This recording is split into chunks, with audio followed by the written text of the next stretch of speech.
don't need to hear Carl Lewis today. We don't need to hear Carl Lewis today. God damn it.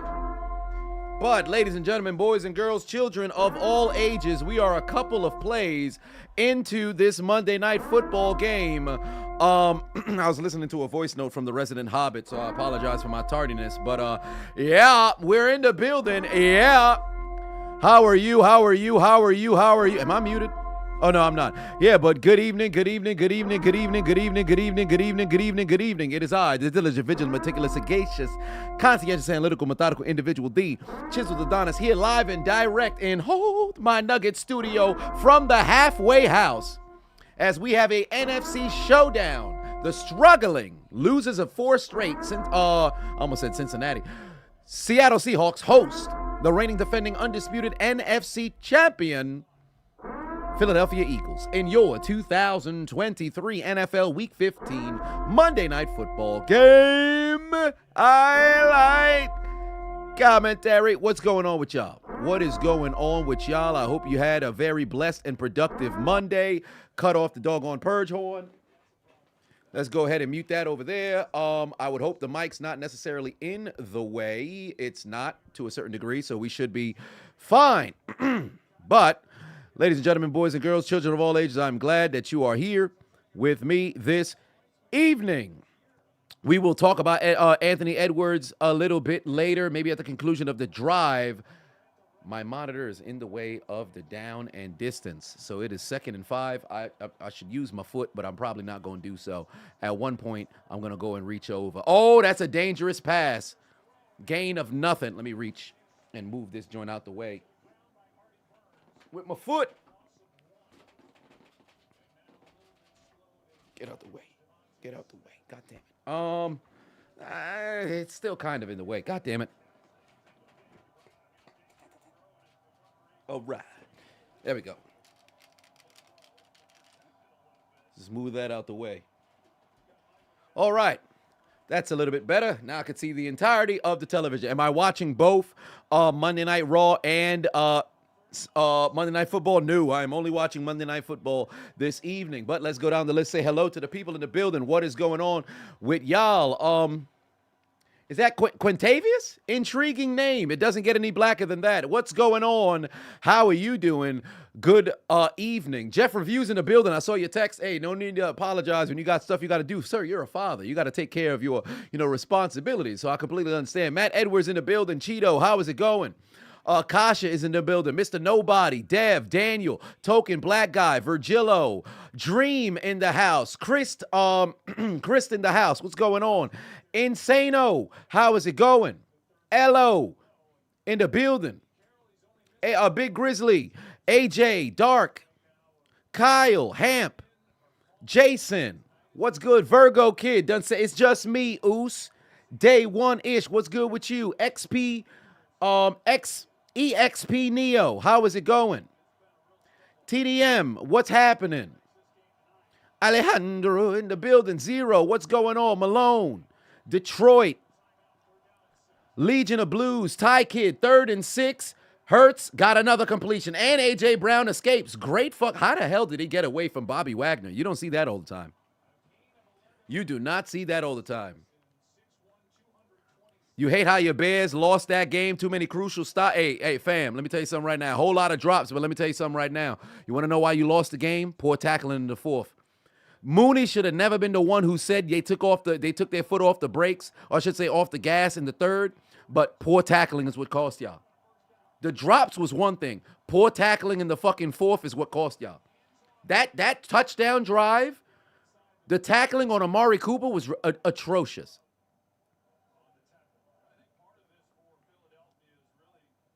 Yeah, I saw they were talking about flu game Hurts because he showed up in Jordan apparel. Isn't he a Jordan athlete?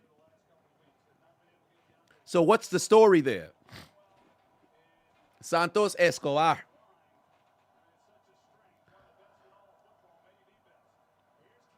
Oh, wow, another first. Yo, they are moving down the field, bro. I like to see that clock move because I'm running out of time. I got to freaking fly in the morning to go hang out with Brown out in Texas over there in Austin, Texas.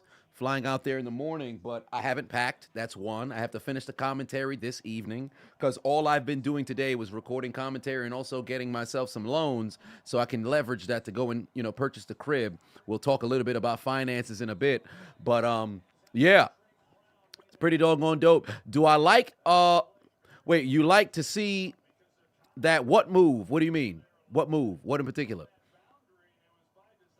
R-Truth officially part of the Judgment Day. Oh, that's hilarious. I can't wait to watch Raw in the morning.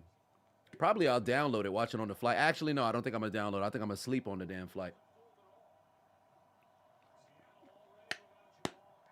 Green in the building. What's good?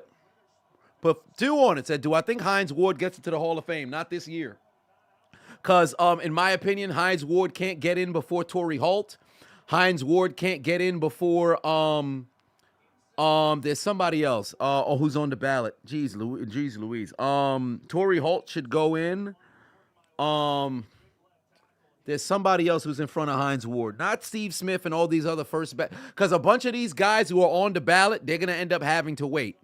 Right? But somebody else is in front of Hines Ward who should probably get in. I forget who is the wide receiver who's still waiting. Andre Johnson is waiting. I don't think he should get in before Hines. No, Isaac Bruce got in, I think, last year or the year before. Isaac Bruce got in. There's another receiver. It escapes me. There's another 2000s receiver who has been on the ballot for the past couple of years who's missed it. It escapes me. But I do believe Hines Ward should get into the Hall of Fame. Yeah, Reggie Wayne is still waiting. Reggie Wayne is still waiting. And I think Reggie Wayne could mess around and get in before Torrey Smith. Oh, you're wild.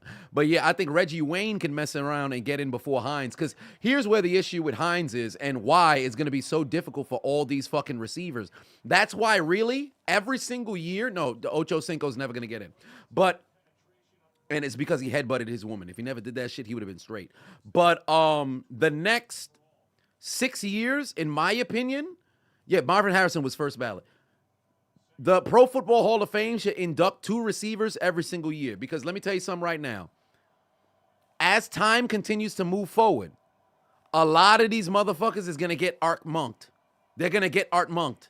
Where they got to wait 15 years to go into the Hall despite having, and if I'm not mistaken, somebody correct me if I'm wrong, Art Monk retired with the most catches ever in NFL history. He had passed Steve Largent, who I believe had the title. Somebody correct me if I'm wrong. So, as far as I'm concerned, a lot of motherfuckers are going to mess around and get Art Monked. They're gonna mess around and get Art Monked. Marvin Harrison's already in. He went in first ballot. Ocho Cinco will never make it to be a finalist because of what happened. Now, he could be in the good graces of the media, but unfortunately, he's not going to get in. They're going to hoe him out. 3rd and goal, I'm shocked. They didn't just try to outright run from the beginning, but what an effort from Jalen Hurts. And you see, that's the difference between him and a bunch of other quarterbacks. He's at least willing to, put his body on the line to get into the end zone. But what the fuck is that fresh paint that they sprayed down inside the end zone? Look at the right arm of Jalen Hurts after he stands up. The amount of spray paint that's on his arm. Now, don't get me wrong. It is snowing. But this is turf at your home field. That's not grass. That's turf. So, I'm a little confused. Because last I checked on turf, and there's not another professional team that plays, or at least say professional football team that plays in that stadium. So they just spray paint? What's going on? Larry Fitzgerald, that's another name, but Larry's going to wait a couple more years because he didn't retire until after 2020. Yeah, that's a touchdown. It's confirmed. That's a touchdown. Great fucking opening drive. But that's a little interesting. Does somebody else play inside their stadium? Why they got a fresh coat of paint on top of the end zone? That's interesting. That's interesting.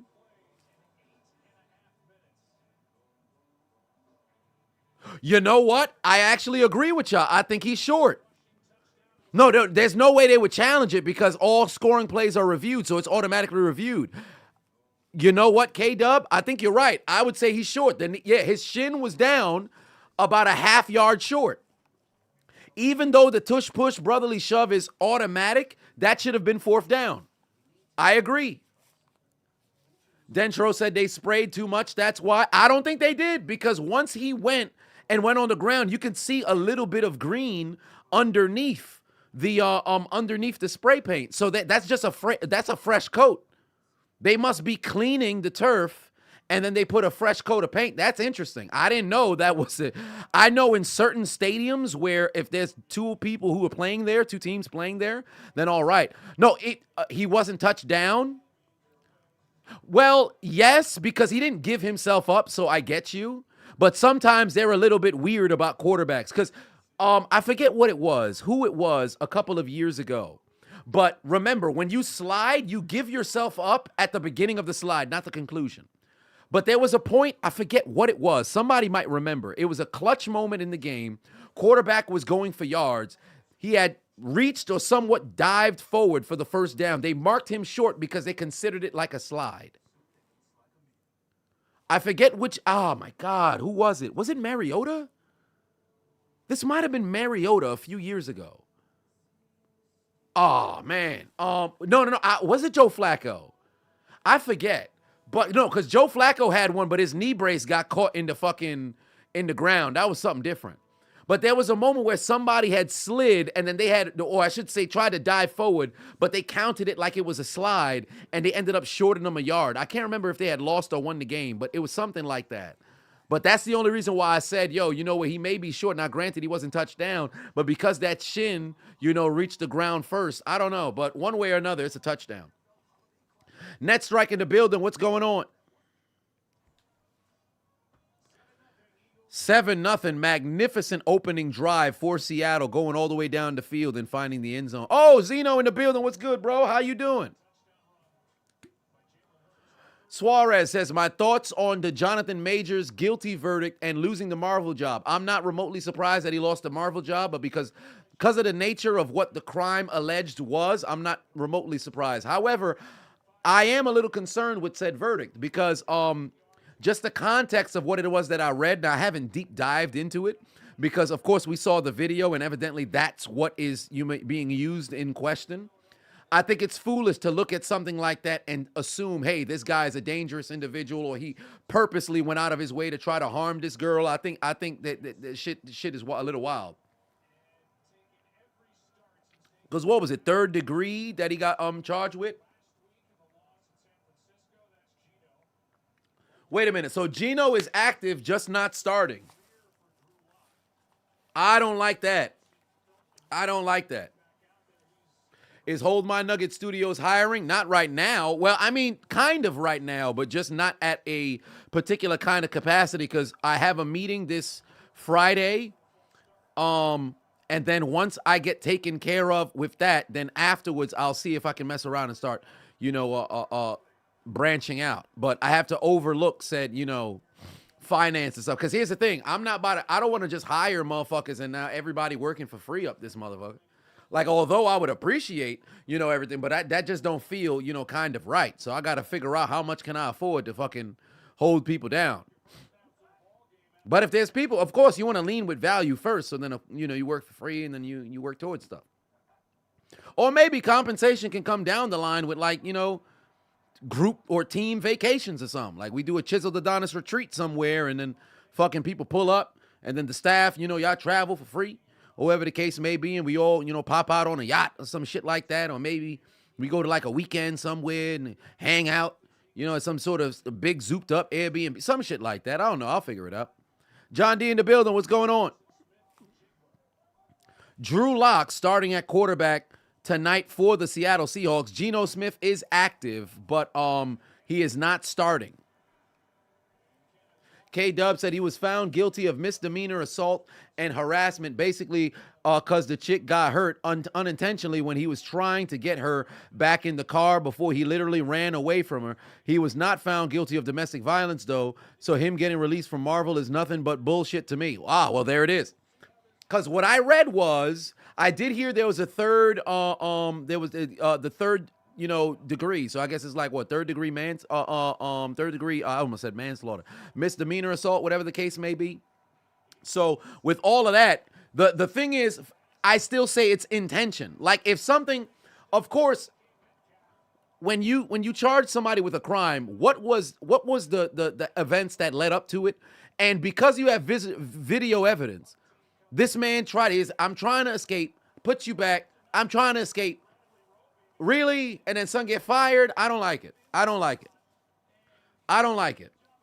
Like, because there's legit abusers that are out there. There's legit people who have the intention to try to hurt somebody. That didn't appear to be an individual who was trying to hurt her. Like, it was an unfortunate situation. Like, imagine if there's some sort of, you're in a crowd or some shit, right? Some shit break down, you trying to escape, you unintentionally or bump into somebody. They mess around and they get hurt. Now you got to bear all of the damn consequence. But I think the intention plays a role. I'm not going to say there shouldn't be consequences for your actions, but now they're going to paint this man as if he's some sort of abuser. I don't like that. Well, wait a minute. You got the baby oil for Caden Carter. Sir, you need to relax. What's the worst way to die? In my opinion, stabbing or burning to death. Those two, I have always been horrified of, having to die in that particular kind of way. Of course, you have your starvation, your drowning, kind of situation. Those are never really good. But in my opinion, or maybe even being, ripped off limb from limb. But in my opinion, stabbing or burning, though, that is just brutal. That is just brutal. Suffocation is bad too. Drowning is not a very good time. I almost drowned on 2 different occasions. JT Golden put 5 on and said, man, our season on the line and we starting Drew Lock instead of Geno. Fire Pete. Oh, that's crazy. Yeah, funny enough, Pete Carroll has avoided a lot of allegation regarding,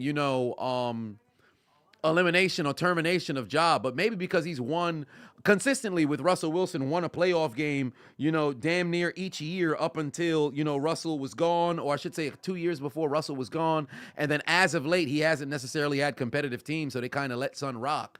But he should also be facing, Tomlin allegations as well. Crushed to death? No, the thing with crushed to death, it depends on how. Like, if a building is collapsing on top of you and you die immediately, I don't think that's terrible. Falling is brutal in that particular kind of death, but it all depends. It all depends on how fast you die. That's kind of the situation. No, I can swim now, and I had almost drowned before I learned how to swim. Cap Tate Sports said, you were watching a documentary of the Saints BountyGate. Do I think that it had an impact on why the league is watered down as it is today? No, I don't think so. Because here's the thing with BountyGate. If they just weren't, I don't want to say loud about it, because somebody ended up, spilling the beans, and then that's ultimately how they ended up getting caught. But bounties have always been around in the NFL. Think about it. I'm going to take this motherfucker out. My intention as a defender is to knock you the fuck out the game. Now, granted, we're going to play clean football, but I want to take you out. Greg Williams is a mad fucking G. Think about what the purpose of defense was in the 90s, 80s, 70s, 60s, and in the, final pieces of the 2000s. If you now are a D coordinator, you go out there and you tell your defense, you line this motherfucker up and you knock this man out. And it wasn't some, we going to be super dirty, because I don't think that was what the intention was. But there was the high-low on Kurt Warner and on Brett Favre. I think that was just an unfortunate sort of situation. But the intention was to, we about to tackle. It wasn't like, they was just after the whistle constantly lining people up, right? There was only isolated plays in which that happened. And even that, I think it was just a natural flow of the game. But if nobody was loud about it, ain't nobody would have known. If they wasn't loud about it, or somebody didn't mess around and talk too much, nobody would have known. If you're just inside of your meeting rooms and you're like, you take this person out, you're going to be incentivized. Like, think about it. High school, college. Remember when they used to give out, well, not every school is like that, but you would get a sticker if you had like a big hit, a big play or some shit like that. We used to reckless abandon on the field just to get an additional sticker placed on the helmet. You think that shit don't carry on till the NFL? Because they grown now? Fuck no. Of course it does. I Baines said, what do I think about Rashad Mendenhall's tweet? Oh, it was absolutely ASA 6, ASA 7, ASA 8, ASA 9. Absolute ridiculous fucking tweet, bro. Absolute ridiculous fucking tweet. You over here talking about, yo, you tired of these white guys, having an opinion on what's going on in the league. Yo, instead of the Pro Bowl, it should be all whites versus all blacks. Sir, what the fuck is wrong with you, bro? What is wrong with you? Like, where's this stemming from, fam? Then on top of that, you talking about I'm better than your GOAT. Like, you must be chasing engagement. Like Rashad Mendenhall talking about I'm better than your GOAT. What? You're crazy. You're crazy. This dude's an idiot. Because don't get me wrong, there's some commentators to where they'll say certain things and you're like, yo, wait a minute. You don't have this same energy when it's a white quarterback, or maybe it's not the same energy when it's a white receiver or something else. All right, cool. But then it depends on how consistent is it said. Because if it's a one-time thing, you can't just chalk everything up to race. There's a whole lot of motherfuckers who really want to be a victim. And I take issue with that. I don't like that.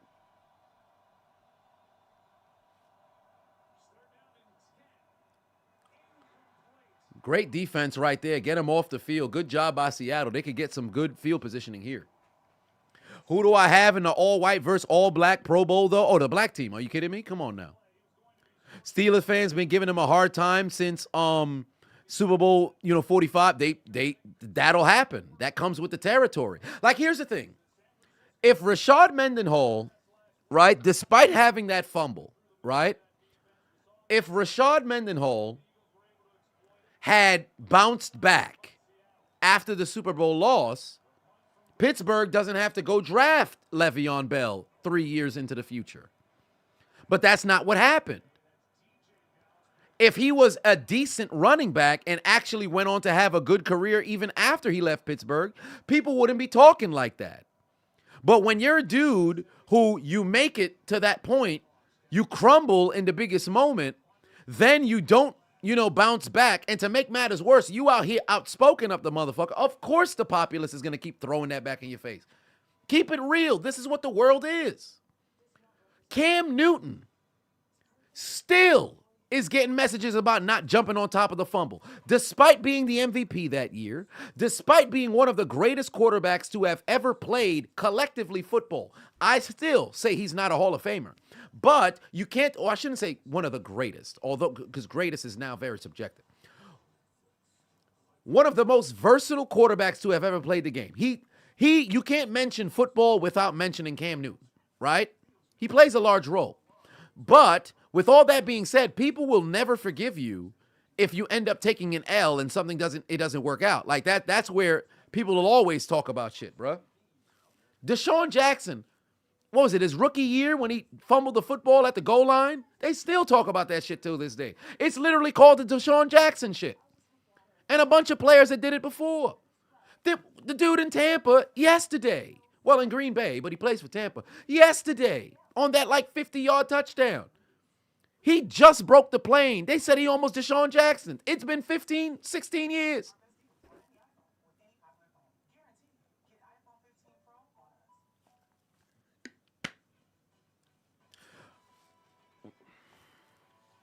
But there's a punt right there, and Seattle's going to get the football back in a little bit of favorable position.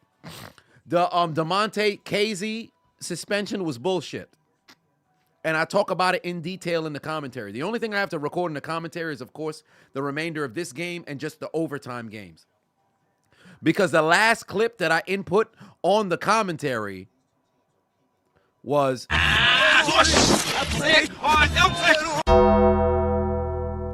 as we got ready for overtime. That's literally the last clip that I have on the commentary before we got ready for overtime. So I got to call the overtime game for both the Bengals and Vikings, and then also the Titans and Texans.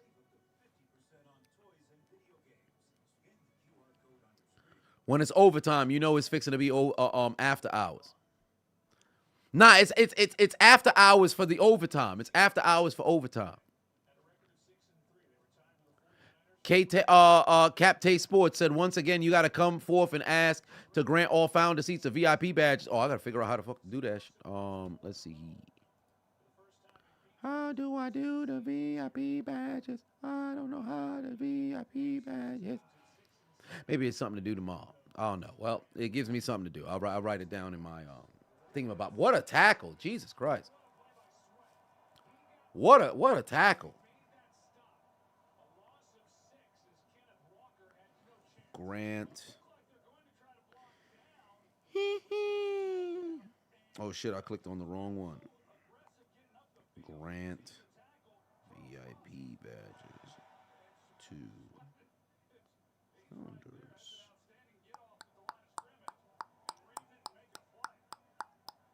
One, two. You hear the clock ticking. Tick, tock. You about to start living. 1, 2. And once you remember me. Hey, talk. Or the day don't got no memory. It coming. Nobody can stop me. Nobody can hold me. Nobody control. I'm coming. I'm here to bring the pain. All right, MVP. Missed that theme song. If I was reincarnated into 3 animals, what animals would I want to be? That's a very good question. If I were to be reincarnated into 3 animals, what animals would I want to be? 1, hippopotamus, because I've always had an affinity for hippopotamuses for whatever reason. I always thought they looked very cool until I found out how fucking vicious they are. Hippopotamus, that's 1. Probably a hawk, that's 2.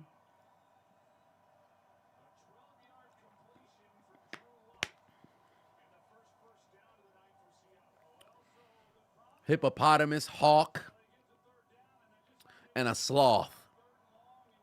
Lucas put 279 on, said thoughts on Rudolph starting. Well, he'll have an entire sample size of a game to go out there and play, but still, I'm disgusted that Pittsburgh refuses to sign somebody off the street.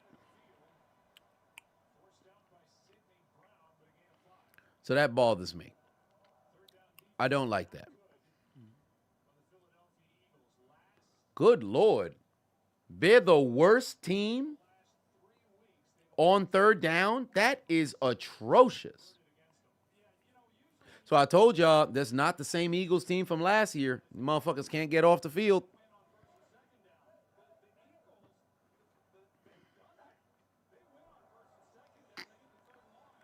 Oh, there's a run. Oh, if Kenneth Walker was able to break free. Oh, man. If he was able to break free, that would have been bad. Shit. That's brutal. Yeah, we got 1 more play until the end of the quarter. This could be a very fast first quarter. Actually, no. I think it's the same average time.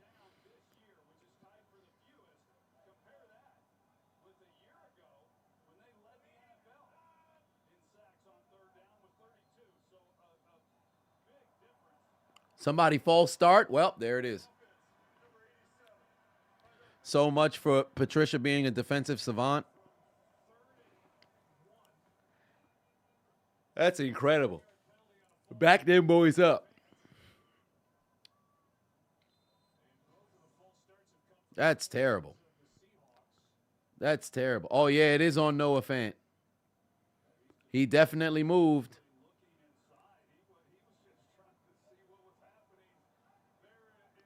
Can't be shifting the body, man. Can't be shifting the body.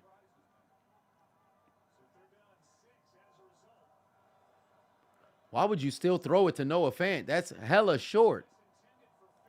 Drew Lock, an idiot.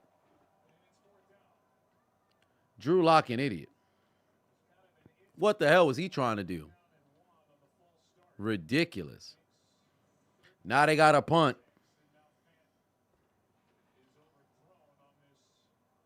It's a bad ball. That's a bad ball. That's a bad ball. Got to throw a better pass there.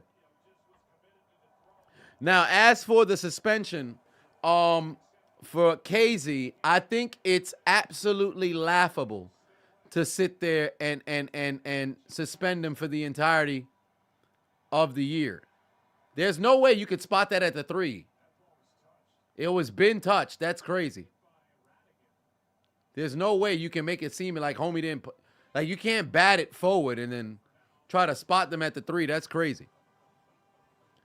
But one way or another, I think it's a ridiculous suspension because anybody who watched the game, but moreover, anybody who actually seen the clip that's not in slow motion, what do you want him to do? Like, it was no helmet to helmet. He led with his shoulder. And where is the target box? What is he supposed to do there as a defender? What's your job? Again, like I said during the live stream, should he have been flagged under these new rules that they have for the last 15 years? Yes. But ejection should be determined by intention. That's still a football play. Literally, Michael Pittman had just got his hands onto the football. And if you look at it, if Kazee's not there, he would have made the catch. But that's the purpose of defense. Offense, it's your job to make the catch. Defense, it's your job to stop the damn catch. So what was his intention? Dislodge you from the football. Oh, well, he made contact with the head. He actually was leaning for... Look at the momentum of Pittman. Gravity exists. He's going to go down. Where do you want Kazee to strike? You want him to slide on the ground and then Pittman lands on top of him? Like, how are you going to play defense? Again, I understand why one would throw the flag. I get it. But ejection and then furthermore, to suspend him for the year? I don't understand. It don't make sense. Even Kareem, what's man's out there in Denver? Man's out there in Denver. It's wild, bro. It's wild. Repeat offender, but here's the thing. Like, again, it comes down to intention. Like, what are they actually trying to do on the field? I think that's where the situation is, because you got to go and have a converse. It's one thing if you suspended them on the field just strictly out of emotion. That's one thing. But they literally took 2 days to discuss, and then they dropped the hammer down today. Kareem Jackson, that's who homie is. Like, that joint is crazy to me. It's crazy to me. And I make this point in the commentary, and I'll say it again right here. Think about it from a defensive player's perspective. Think about it from a defensive player's perspective. If you're trying to tackle a quarterback, you can't hit the quarterback low. You can't hit the quarterback high. No contact with the head or neck area, right? You can't put your body weight on top of the quarterback. You can't viciously drop the quarterback to the ground. All of those are grounds for roughing the passer. Ball carrier. You can't make contact with the face mask despite the fact that the ball carrier can make contact with the face mask.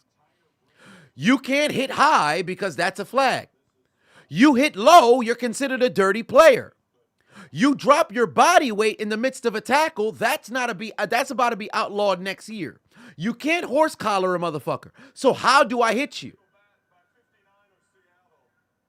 They're literally taking defense completely out of the game. And here's the interesting thing. Big hits, and this is the same point that I make in the commentary, but I'll say it here. Every time you see a big hit in the NFL, whether legal or illegal, what's the first thing that everybody does? Players on the field, coaches on the sideline, fans in the stands, fans watching at home. Scan the field for flags. That's a fucking problem. It could be a clear legal hit. You're already looking around for flags. That's a problem. So if you're a defender, what do you want them to do?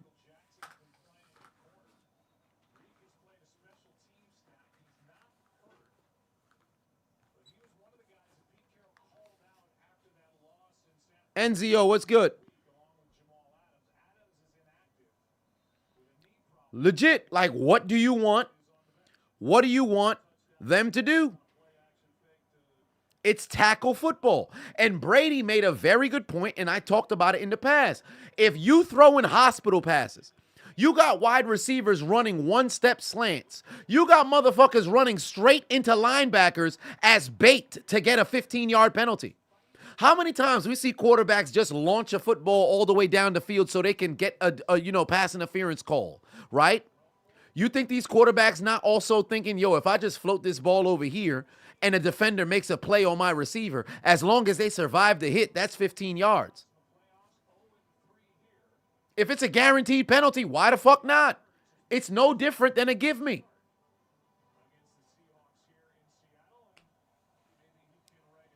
It's ridiculous.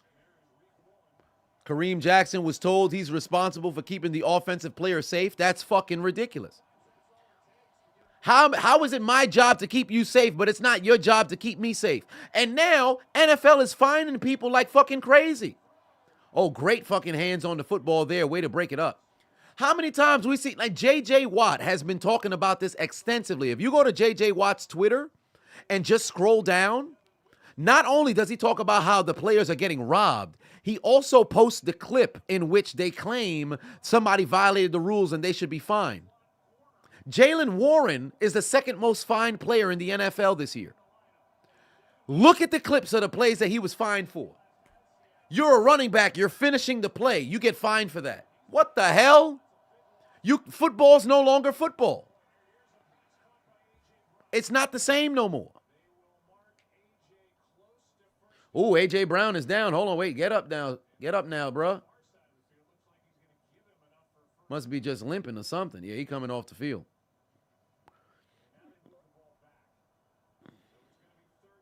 You gotta be kidding me, bro. I don't like that. That bothers me exponentially amount. So it's ridiculous. It's ridiculous. 3rd and 1, you know they're running that tush push, and it's enough to pick up the first down. Your job on defense is to prevent the opposing squad from being able to move an inch, put points on the board. You can't even, Cam Chancellor wouldn't be, like, we legit revere big hitters in football of yesteryear. These people wouldn't be able to play football now. Ray Lewis is the greatest middle linebacker of all time. His career would have been over within 3 years. Ronnie Lott, career done. Brian Dawkins, Troy Polamalu, Steve Atwater, career's done. John Lynch, career's done. Jack Tatum, forget about it. You in prison. You're not allowed to go out there and hit nobody. Come on, man. Ryan Clark, put him in prison.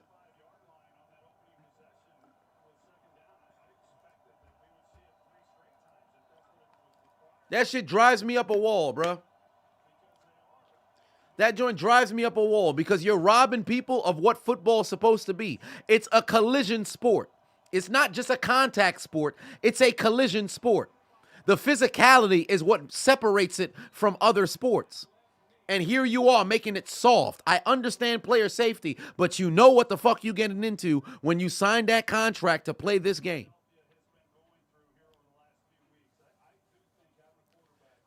Tyreek Woolen got to work on his tackling. Indeed, he does, and I think that's probably why he ended up getting benched.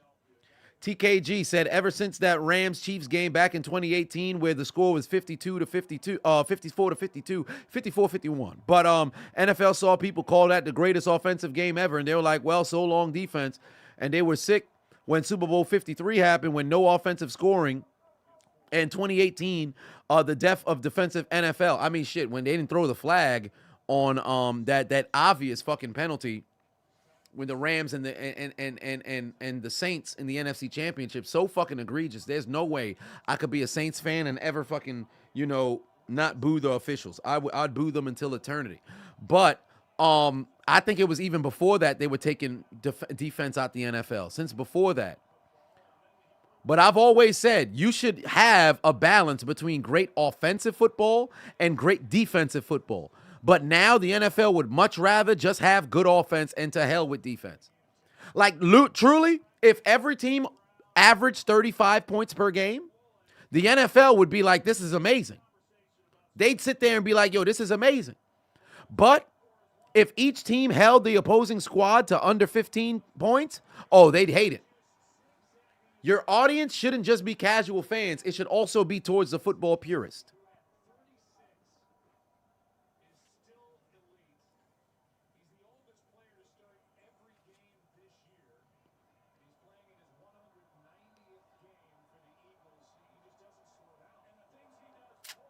You did 2 art projects. Oh, that's what's up.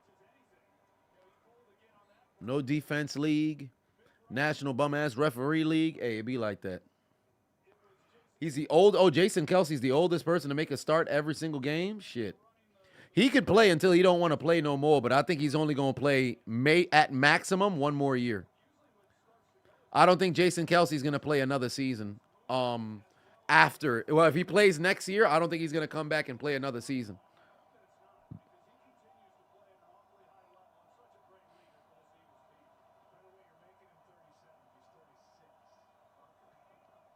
"2015 Broncos will probably be the last iconic defensive squad we'll ever see." All depends. Because there was a couple of good defensive teams after, like the Patriots in 2018 or 19. Like the first 10 weeks was on like a historic pace. I think it was 2019. I think it was 2019.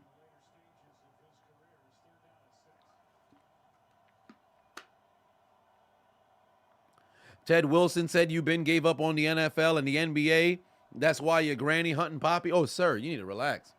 Even in the NBA, you can't play defense no more. Like, I'm not talking about jailhouse basketball, but my God, son, at least allow physicality.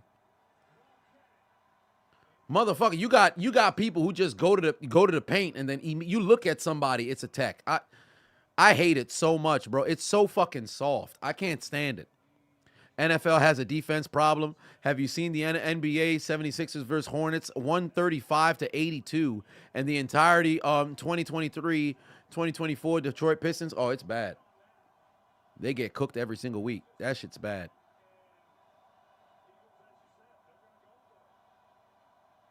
The game's diluted just like basketball. I agree. 4th and 3. They're going to go for it here. Interesting. I would have just taken the points, but you got to convert here. And, oh, false start. Oh, my God. I can't believe they didn't call false start. The left tackle jumped. Oh, my God. How didn't they call false start? Wait, yo, look at the left tackle. He fucking jumped. Oh, my God. Yo, the Lane Johnson special. They never fucking called that false start on Philly. They tackles jump like a motherfucker. God damn. Yo. That's crazy. Lane Johnson always gets away with it, and then here it is on the other end, man's getting away with it. That's crazy.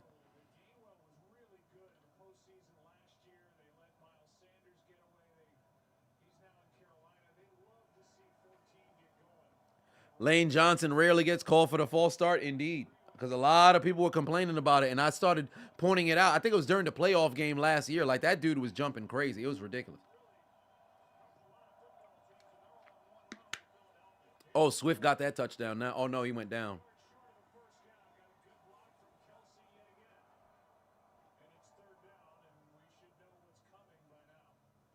Lori said, can I tell you what the fuck is happening? Well, right now, Philadelphia is driving down the field with absolute ease. And they're going to find themselves inside, the 5-yard line here. 3rd and 1. What's going on? Oh, false start. They call the false start on Philly. All right. Hit that follow if you haven't already. Hit that follow button. Hit that subscribe button if you haven't already. We soon back into the YouTube algorithm.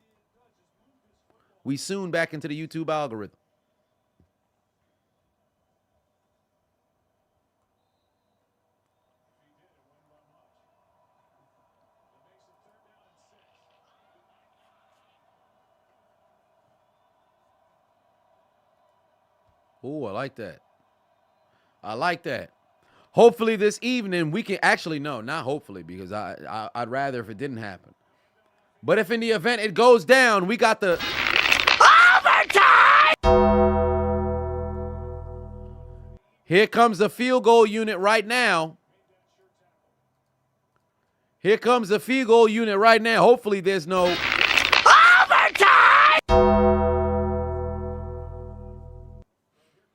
But Philadelphia settling for an additional 3 points here through the uprights, and it's good. 10-0 lead in Seattle. 10-0 lead in Seattle.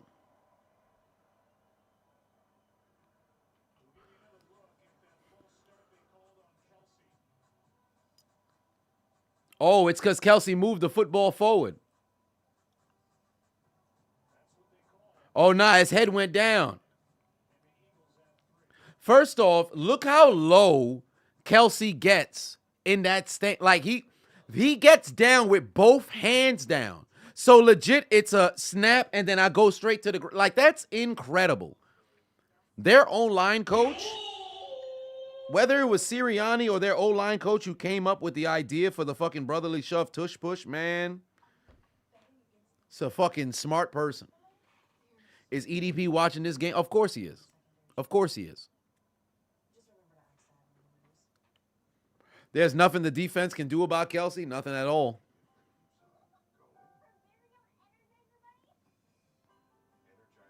Any movement at center, they call offsides, apparently. That bullshit call that they had against Pittsburgh when they played against New England was insane. Despite the fact that I have absolutely no faith in Mitch Trubisky to go make plays, but that fucking false start was insane.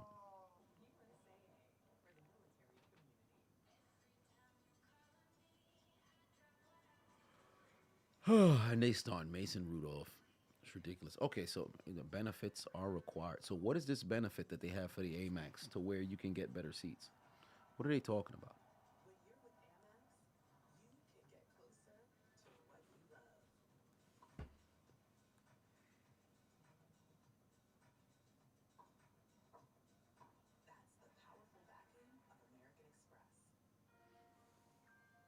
Preferred seating. Oh, okay. Interesting.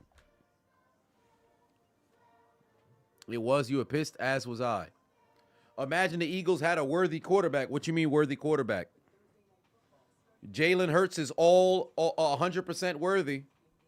I think it's foolish to say that Son's not a good quarterback and can't play the game. I think that's not a good take.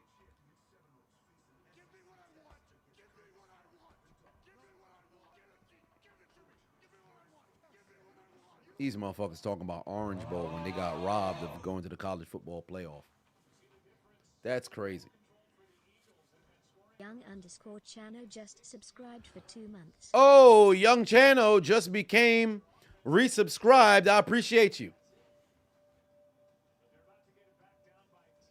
Do I see Matt Patricia getting named a new DC for Philly? Probably not, because their performance this year has been atrocious. Hey.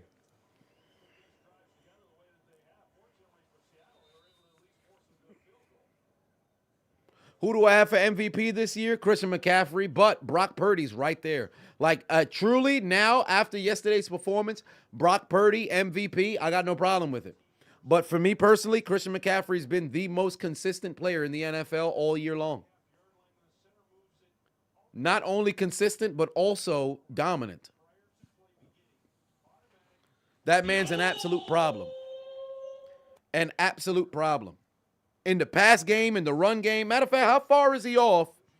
How far off is Christian McCaffrey to the 1,000,000?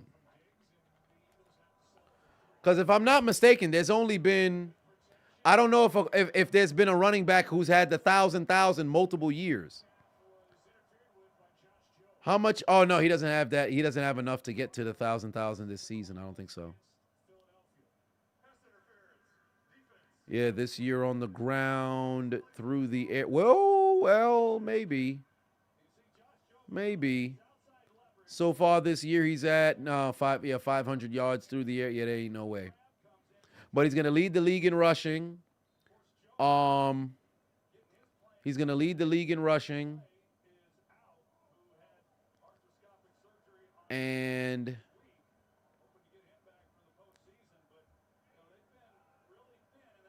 on the touchdown side, yeah, he's not going to pass Raheem Mostert because he's got, 18 or 20?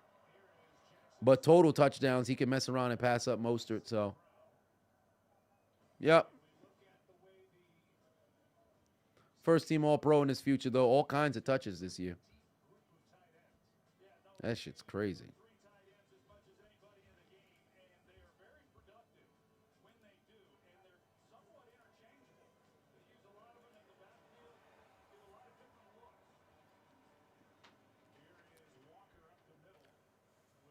Wow. You know what? Yeah, this could be just a 1 hour for the entirety of the whole first half. Time is running down. I'm hoping Seattle can extend this drive. That would be just 1 hour first half. There's not a quarterback worthy of winning MVP, in your opinion, if it's not Lamar. No, literally, I think the top three is CMC, Purdy, Lamar. That's my top three.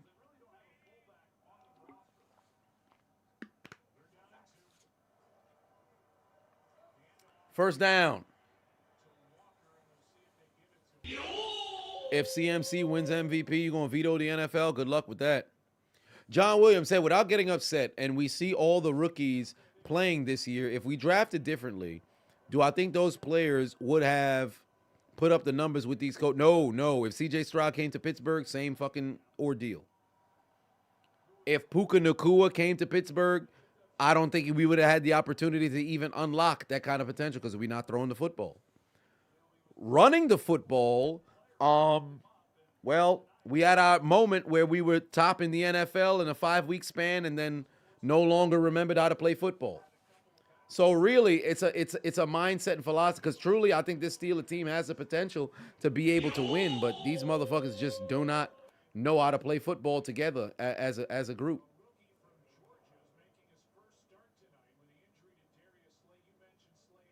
Lamar's asked to do more than any quarterback in the league, but can't understand that statistics matter.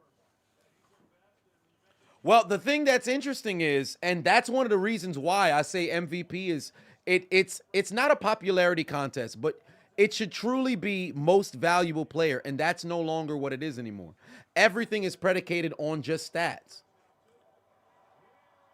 Walker, huge gain right there. Before, when you had the most valuable player, there was no question this person's playing the best football in the NFL for that season. Now, that ain't the case. Who do I have as number one? Oh, it's the 49ers. Come on now. Could I see Mariota doing a better job than the Steelers? Oh, without question. Mariota. If we had Mariota, I'd feel more comfortable, despite the fact that Mariota's not that great. But give me Mariota. He's a guy who's gone to the postseason in the past, albeit, years ago. But I'd much rather any of that than the fucking what I'm seeing from Pittsburgh now. Oh, guess what? Walker's going to get fined for that. Walker's going to get fined for that. You lowered the shoulder and fucking tried to line that dude up. He's going to get fined for that. They've been giving out flat. Oh, no, that's all shoulder, but I wouldn't be surprised if he mess around and get a fine for that. Master just followed the Chiseled Adonis.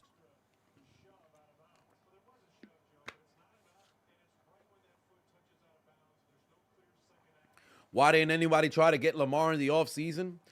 Because he wasn't an unrestricted free agent.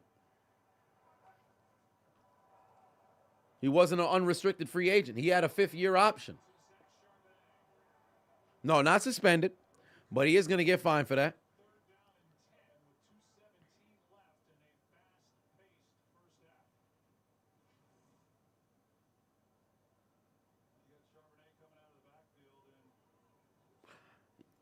Just threw it out of his reach. Come on, Drew Lock. What you doing?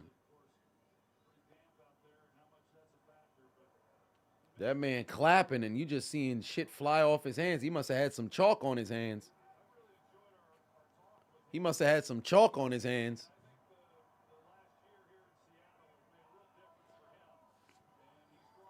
Let's see here. What can he do with the football? Good pass. Over the middle. Got a first down. First down. Take it to the 2-minute warning. Great pass. Christian Okoye or Earl Campbell?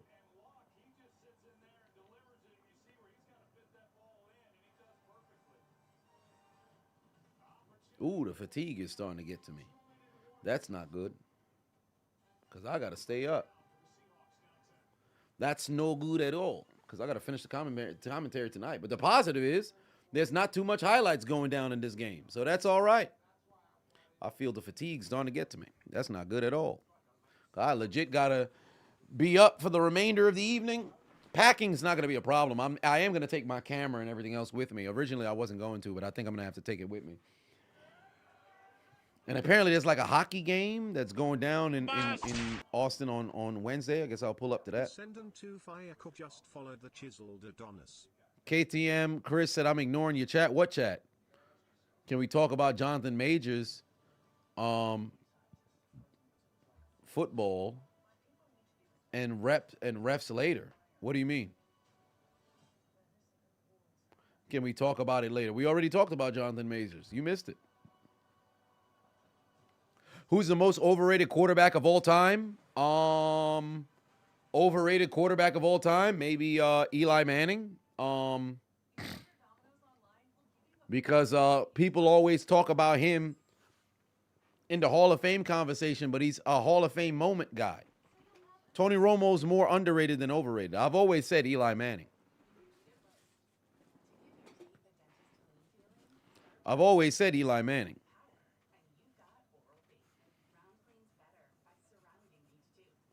Eddie Patuon said, can you get a shout out, big dog? Hey, man. Hello there, Eddie. Eddie T in the building. What's good with you?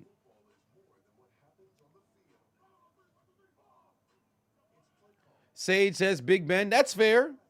Johnny Football. All right. Come on. You got to consider who you consider like overrated. Aaron Rodgers. I can't say that.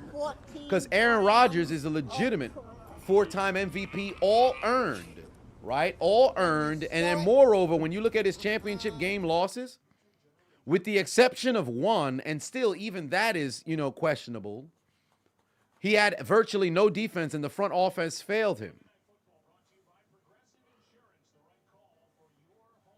RG3 can't be in the conversation for overrated because he never, you can't be overrated and also be in the what if.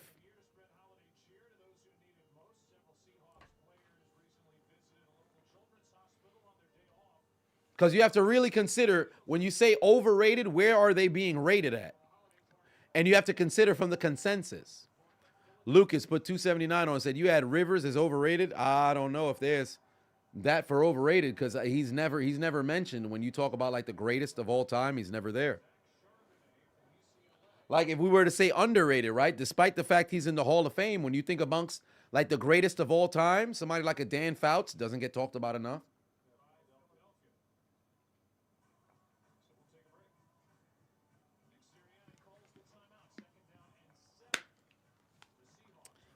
A lot of people say Joe Namath because they look at the numbers. But if you go back and you watch those Jet teams, Joe Namath won them games. Not the Super Bowl because Snell ended up getting the should have been the MVP.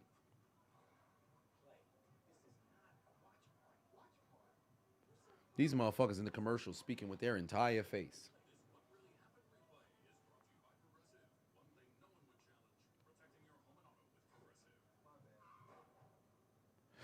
Do I think the Eagles making it back to the Super Bowl? No.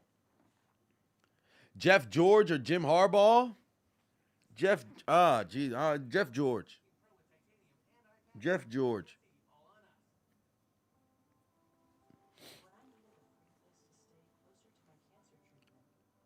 Jeff George. Good Lord. What? Oh, this fatigue just hit me like a wave. I will not go quietly into the night. Overrated coach, I would have to say it's Mike Tomlin now. It's definitely Mike Tomlin now. 17 seasons, never had a losing season. You only won a playoff game in 4. That's ridiculous.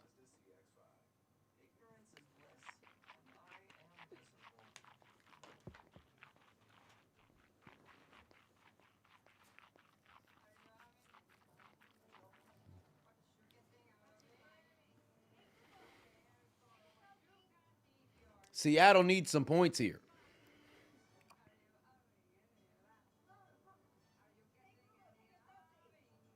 Seattle needs some points here. Oh, there's going to be a pool. I might as well take my damn swimming trunks with me. 14 grams of crap. Darian put 5 on say Eli getting a 2-time Super Bowl MVP, not getting in, gonna look crazy. Well, not really. Not really. I got no issue with that. Ain't Jim Plunkett got no. Jim Plunkett though has the 2 Super Bowl MVPs, but I got no issue with it. Brian B said Bernie Kosar is said to be an overrated QB. I don't know about that.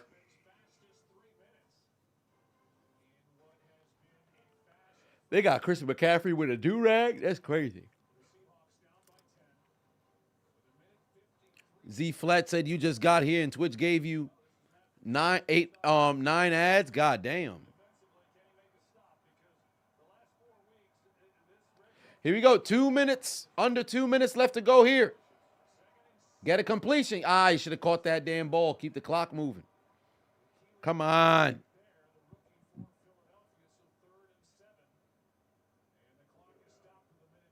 If Deshaun can get in, Deshaun Jackson can get in, Eli can get in, neither of them is going to get in. Deshaun is the greatest deep ball wide receiver of all time, but still, neither of them is going to get in. Like, you really got to consider Hall of Fame, right? Air Coryell, Marty Ball, I've always been much more, enamored with Marty Ball. But I get the attraction to Don Coryell's, offense. There you go. Not enough for a first down. Back them boys up. Great tackle. Great tackle. 14 grams of crack. Then you sell it. Son said, give me more water. Get that shit back in my mouth. That's what he said. Pause. Son said, feed me.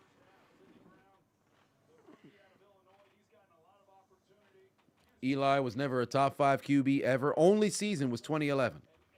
His only season was 2011. Because you had Rodgers, who was the number 1 quarterback in the league. You had Rodgers that year. Breeze that year. Rodgers that year. Breeze that year. Brady, of course, was still in the mix right there. 2011 was that the year when the Chargers had like the number 1 offense, number 1 defense, but missed the playoffs? Or was that 2013? I forget. But Eli was like at the 5 for that season.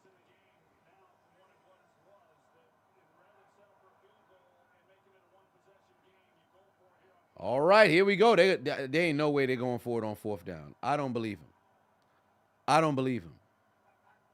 No, it wasn't the 06 Chargers. They made it to they got eliminated in the divisional. I think it was 2013 where they had the number 1 offense, number 1 defense, and they missed the playoffs due to special teams woes. Who's the modern day Favre? In my opinion, Josh Allen.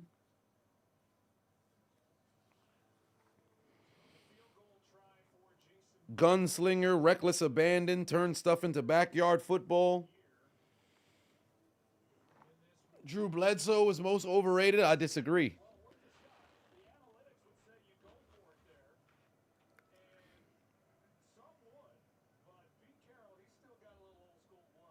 Tomlin playoff record is 8-9, and he's only won postseason games in 4 seasons.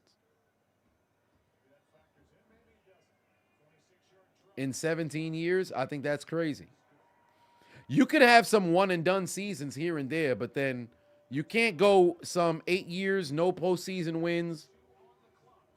Then you win divisions, and then you mess around and do nothing with it. Like, I think that's crazy.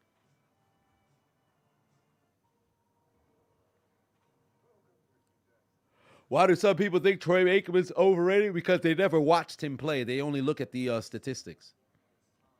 And a lot of dumbass, sports fans always say, well, you played with this person. You played with that. You had the best offensive line. You had Michael Irvin. You had Emmitt Smith. Oh, so you should be penalized for having good teammates. Okay.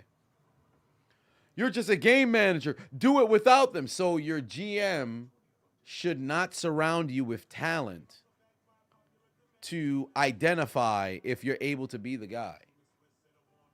Huh. Okay. Motherfuckers think this shit is fantasy laying up this motherfucker.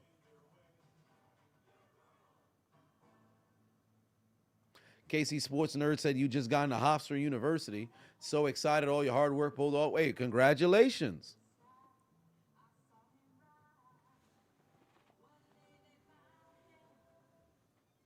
What position do I think Pittsburgh should draft? Offensive line, quarterback. and wide receiver.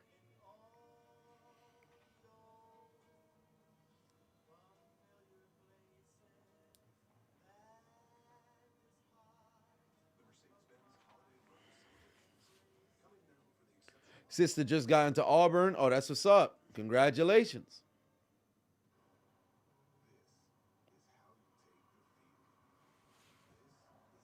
First, they speak about Hurts like he's okay and surrounded by good people. Like he's still got to throw the ball, correct?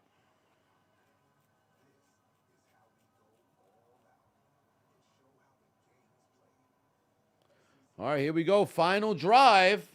Philadelphia. What can they do here? Is Tomlin the new Marvin Lewis?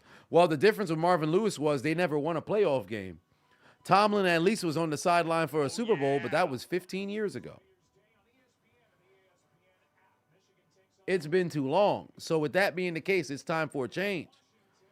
If he come back next year again and it's the same shit, then yeah, he's the next Marvin Lewis.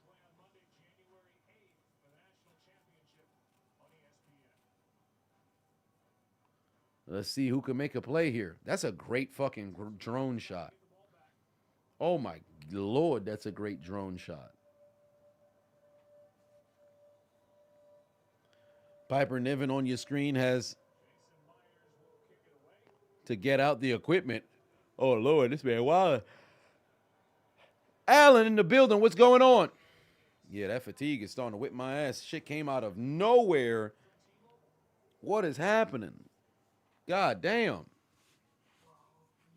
Then again, I have been up all day, but still, I'm going to fight through it. I'm a soldier. I'm not going to let this son bitch whip my ass. You just graduated from college last week. Congratulations. W in the chat for Jeremy. Would I ever consider looking at old games and doing commentary on those? I was doing classic commentary, which I still have plans and intentions of doing more of. But it depends on how old.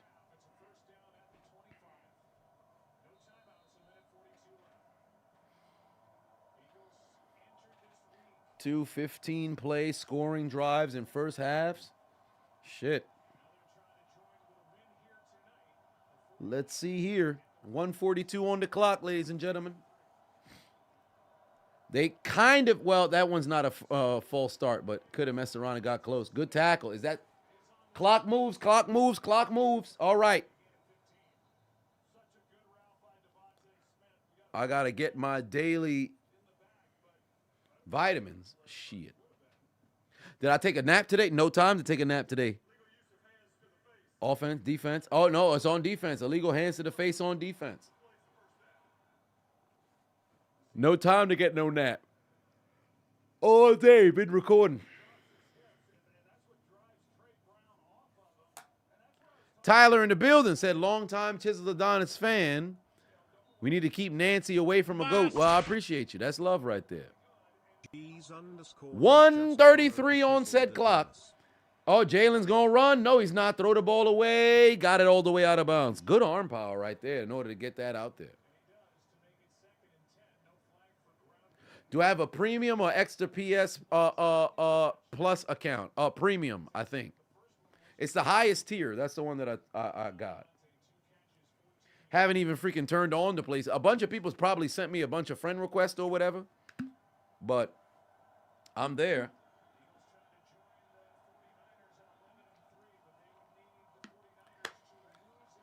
Philly getting a W puts them back in first place in the division. And truly, for their sake, they're going to want to get that because I don't think they want to go play Dallas in Dallas again. Oh, pass. It's just ricochet. Just ricochet.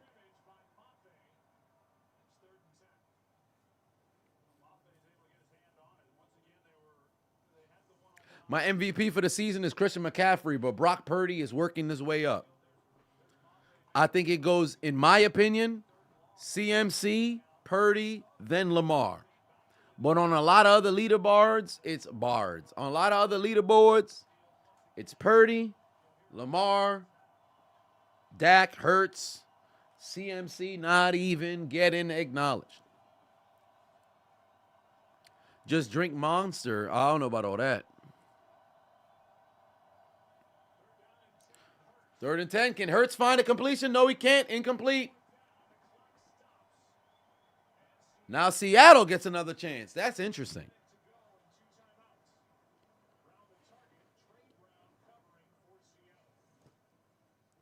Sensational. Back-to-back drives, good defense in order to close out. Not the best pass. Not the best pass.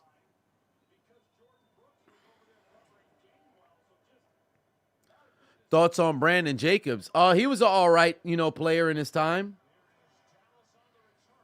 He was an all right player in his time. Great bruiser. Edward Batuan said, would I take Mac Jones over a current Pittsburgh quarterback? No. Theo Batuan said, what's the greatest 2-minute drive I ever seen? Pittsburgh Steelers, Super Bowl 43. Pittsburgh Steelers, Super Bowl 43.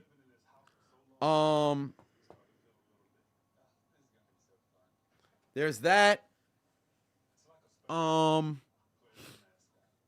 Peyton Manning had several. But Super Bowl 43. The drive by Elway.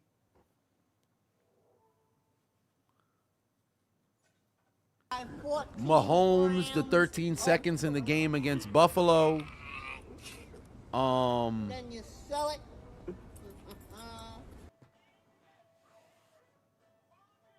By 14 grams. It escapes me. Of crack. Then you sell it. But very, very good first 2-minute drill drives. Cam Newton versus Legion of Boom. Oh, great one. Great fucking one.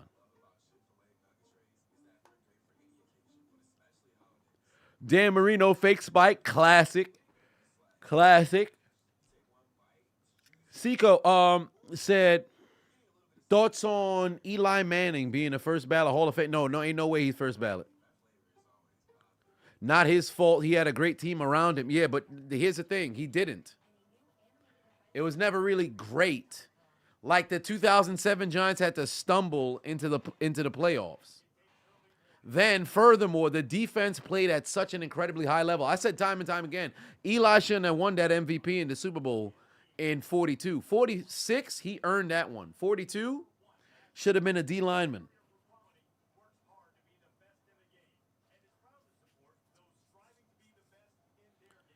Tyreek Hill's a good pick for MVP. Not when he got hurt. If he don't come back next week or whatever the case may be and be super explosive, he's out the race.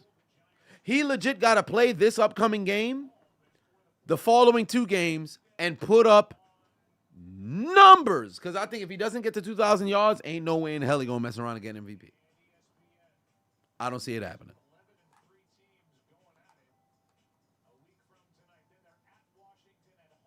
It's weird. Once Rodgers leaves the Packers, he gets injured. I mean, stuff like that happens.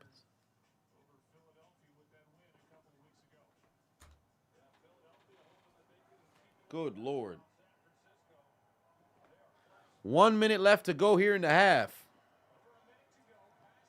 There you go. Keep the clock moving, but you know they're probably going to use a timeout. Oh, no, they're not.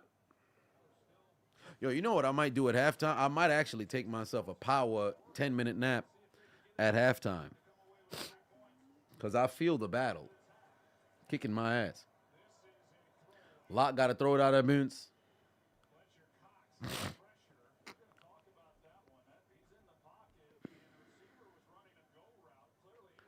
They threw a flag? What the referees meeting up for?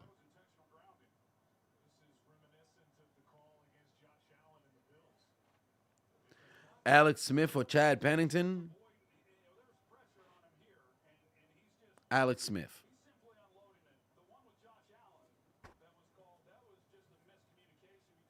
What was this call here? Oh, yeah, intentional grounding. Yup, looks like we about to go to the half. Loss of down. What is it about to be, 3rd?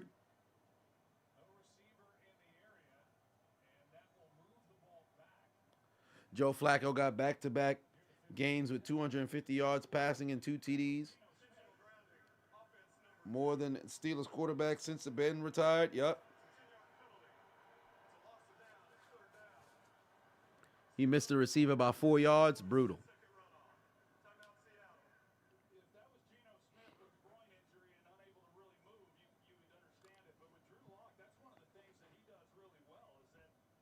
Damn. Seattle, Marshawn Lynch, or Buffalo? Seattle, come on now. There's no question. Seattle was the best. Marshawn Lynch. Golly. This is wild. I thought the last 15 minutes has been real time. 15 minutes have been on field, maybe a minute and a half. That's crazy. First half was about to be over at 9:11, and it's been over 20 minutes now. And we probably lost maybe about a minute, definitely under 2 minutes of actual game time. That is wild.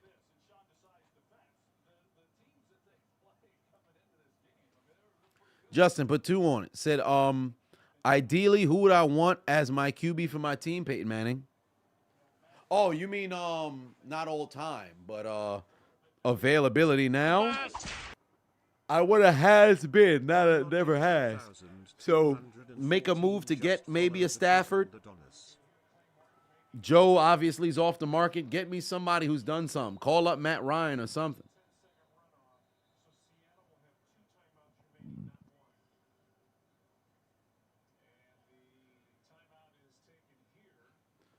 There's a timeout coming up now. Oh, no. Holding.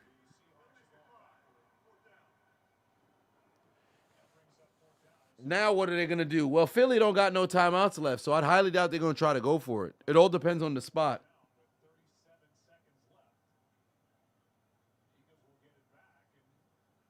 All depends on the spot.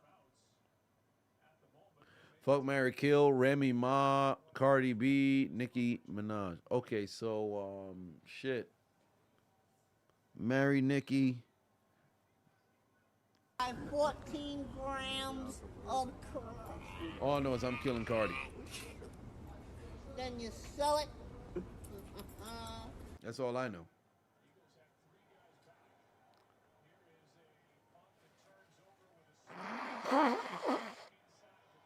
Let's see if he can get a good return. No, he can't. Oh! A lot of incidental contact at the end of that play. God damn.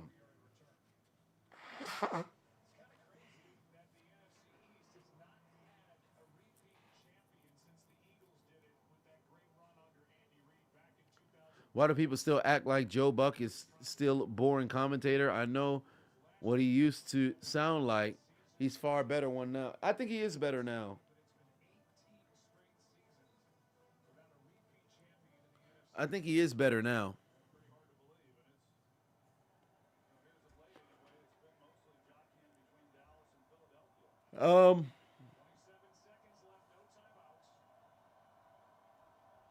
Worst offense I've ever seen. 2000s Ravens.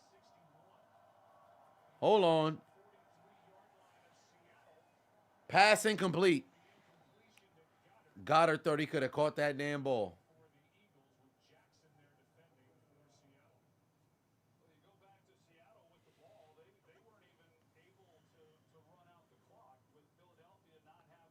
You trade us Sam Howell, Damani Brown, and Cody Barton for 3rd round pick, 4th round pick, 2 rookie contracts. Well, I don't know. I'm the wrong person to make that trade with. Edward Patuan said, your best / favorite perverted anime. Yours is Prison School. Mine is Konosuba. All right, hold on now. Make a play, Hurts. He's able to escape. Can he get out of bounds? Yes, he can. 15 seconds remain. Only a matter of time before they got to start doing them damn heaves.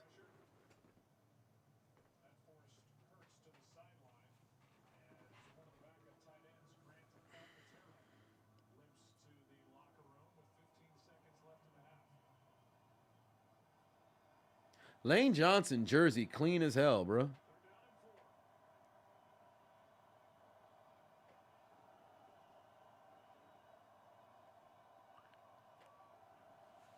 All right, let's see what Hurts can do here. Move down the field and get in field goal range. 15 seconds, about 25 yards away.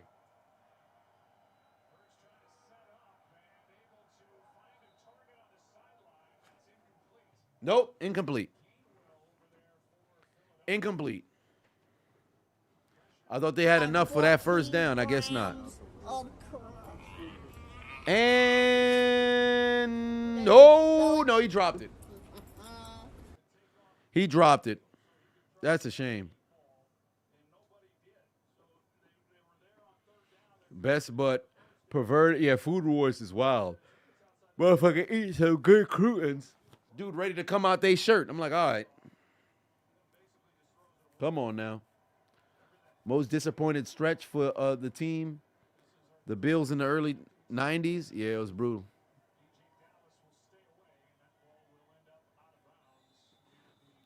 That is the end of the first half, ladies and gentlemen.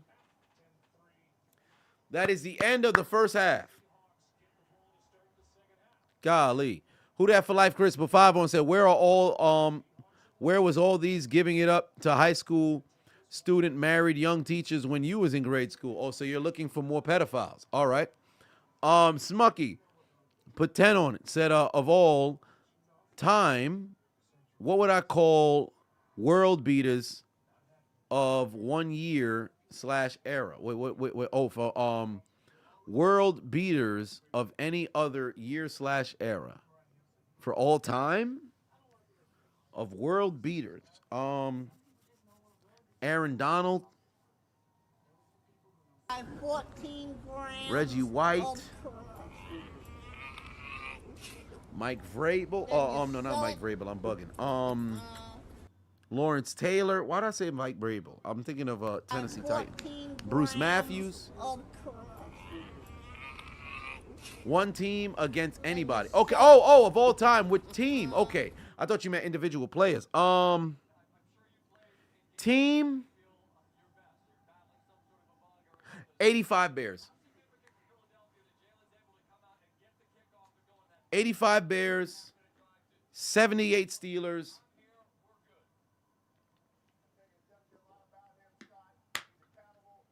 Mm.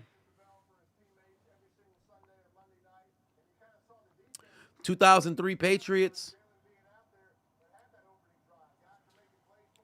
Some decent squads there. But nevertheless, it is indeed halftime.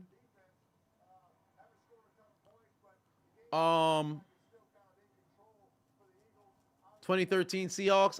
That offense was kind of young, so I don't know. But end of the first half. Second half in approximately, 13 minutes or so?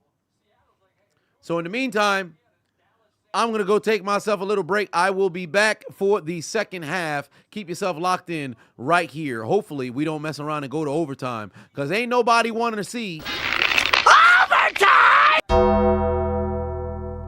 Nobody wants to see that.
right. Do I feel energized? Kind of.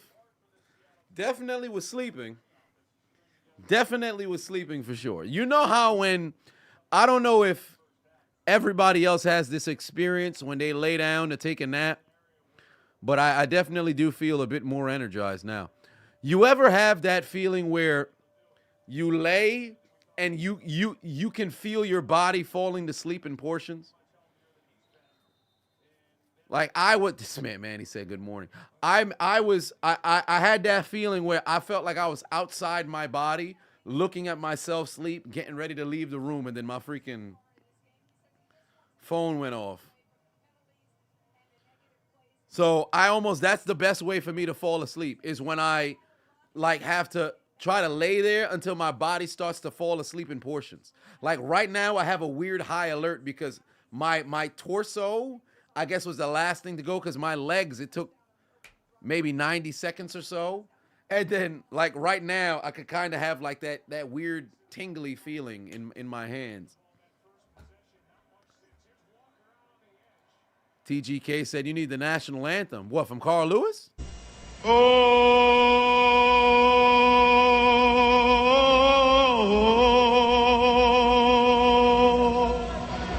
Oh, say, can you see? And the Rockets, red flag.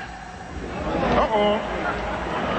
I'll make up for it now. For the land of the free.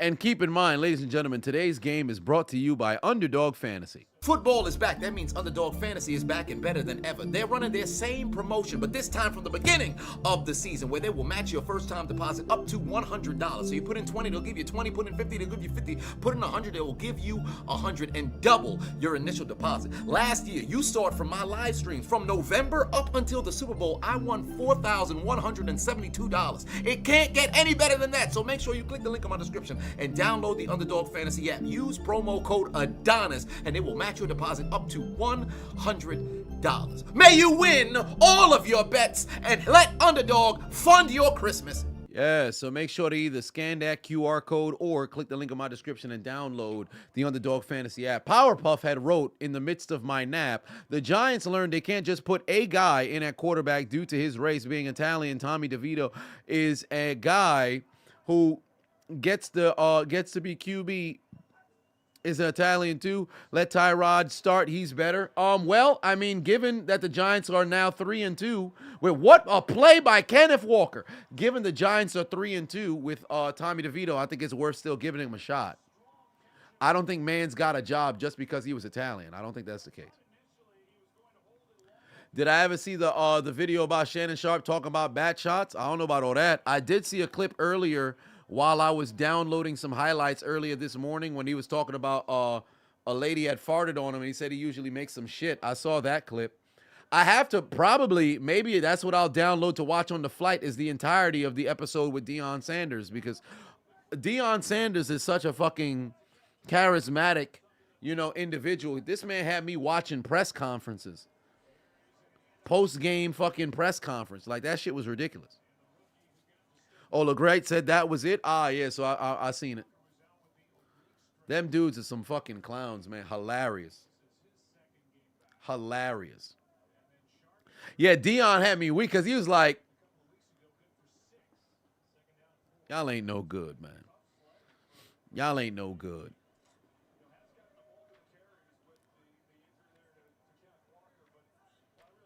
But, ladies and gentlemen, second half is beginning. Solar said they're starting Tommy DeVito because his agent will have Daboll whacked if they don't. I watched maybe about like 20 seconds. I said 20 seconds. About 2 minutes of Tommy DeVito's agent on some news telecast. He got the voice and everything for somebody who's well connected, bro. Somebody better bring that man some Medicot or something, bro. There ain't no way in hell he's not a dude who could be a little dangerous. Edgar said, where do I rank Barry amongst running back? He's number one for me. Would Jamal Charles be in the... No, fuck no. Jamal Charles would be nowhere near the greatest running backs of all time talk because he got hurt.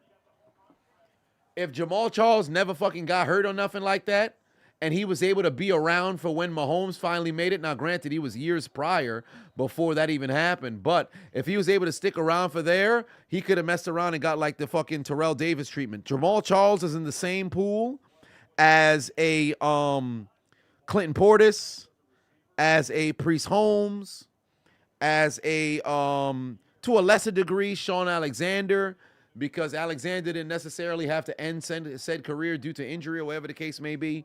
But he's not there. Peterson is more in the conversation of, can you put him in the top 5? My 5 has always been Barry, number 1, Peyton, number 2, Jim Brown, number 3, Emmitt Smith, number 4, and then I like to put LaDainian Tomlinson, number 5. Jamal Charles or CJ2K. I actually like Jamal Charles.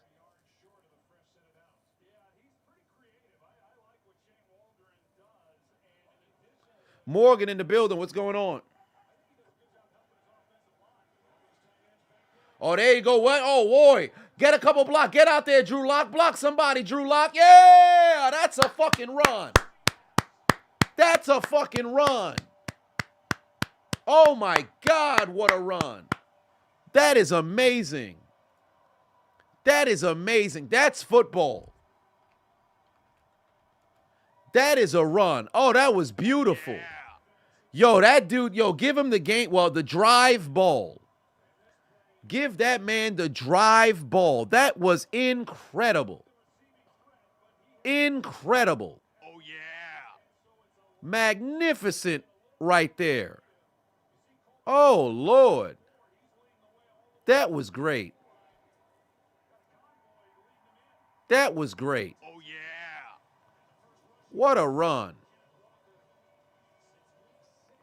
Absolutely sensational. That's a good run. Oh, yeah. Good Lord. That was good. That was good right there. That was good. Oh, no, Marcus Allen wouldn't make it into the top 5 because he got fucking hoed by Al Davis. And then when he got over to Kansas City, he was able to go back and revitalize. He got hoed by Al Davis. That's the only reason why I wouldn't have Marcus Allen, because they fucked him over, bro. They fucked that dude over. There was no reason why they can't keep feeding him and everything of that nature. Hell, Eric Dickerson is also a person who they're all in like the top 10 where you would round stuff out in like the top 10. But Marcus Allen is there. Eric Dickerson's there. Of course, you have your Marshall Faulk. Oh, yeah. In that 10 as well.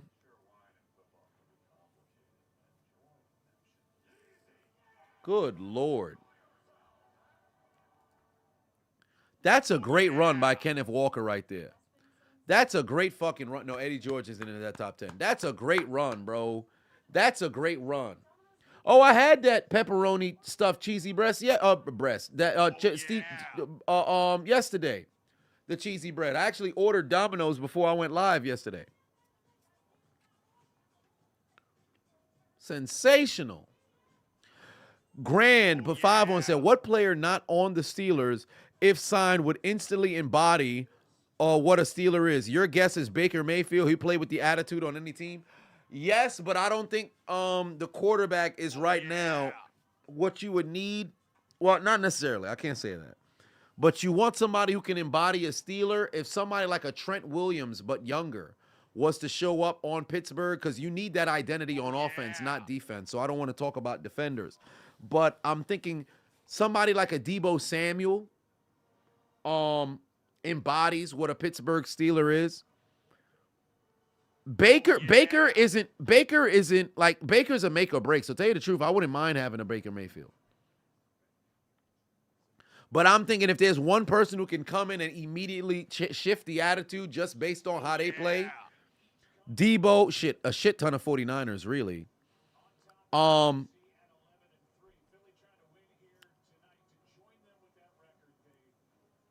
And you need somebody who is like out in front, like they're here. Not somebody who just takes their lunch pail to work and works in silence. You need somebody where their game is loud and they loud too. No, A.J. Brown would end up becoming a diva. Funny enough, I actually was going to say Terry McLaurin.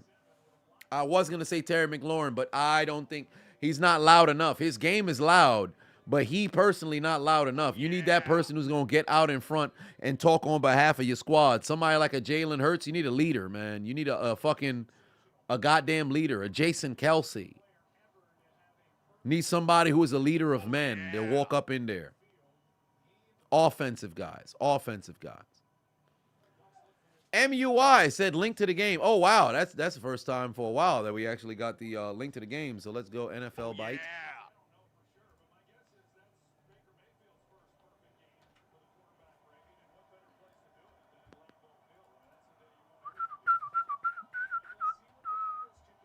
Oh, yeah.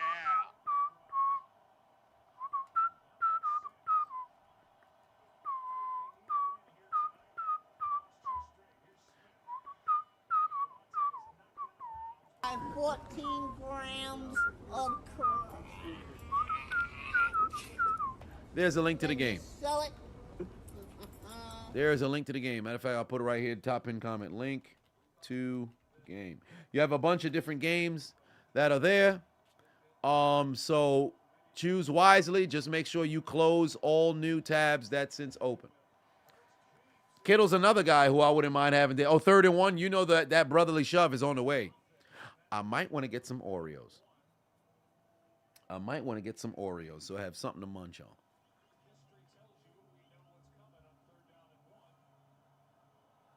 All right. Get that going. Oh, what are the cheerleaders wearing? That's appealing.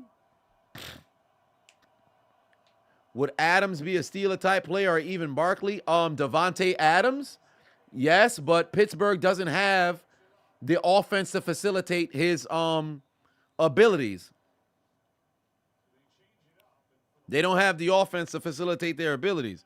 Saquon Barkley would be in the ICU if he was running behind the Steelers' offensive line. Offense. Defense. Oh, my. I thought that would be illegal hands on the offense. That's a little confusing. What did he do? Let's see the replay. I thought it was the offense. Hold on, wait a minute. They faked the brotherly shove.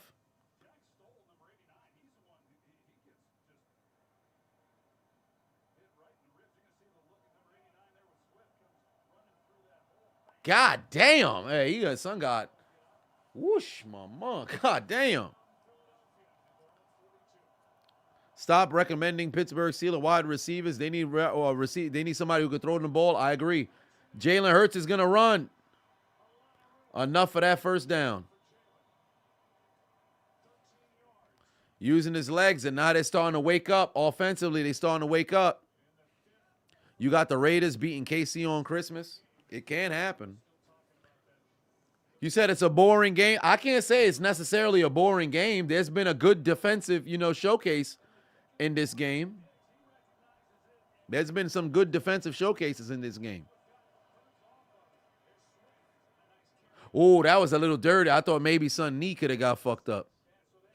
Any thoughts about the Bills and James Cook running down the Cowboys' soul? Sorry to randomly bring up your team, but you're still on cloud 9. Great team. Screw Ken Dorsey. Let me tell you something right now. The Bills played a very good game, and that's the kind of football that we expected to see them play throughout the year. Now, maybe not so much dominate everybody, but remember, everybody got a window, and the Bills' window is starting to close.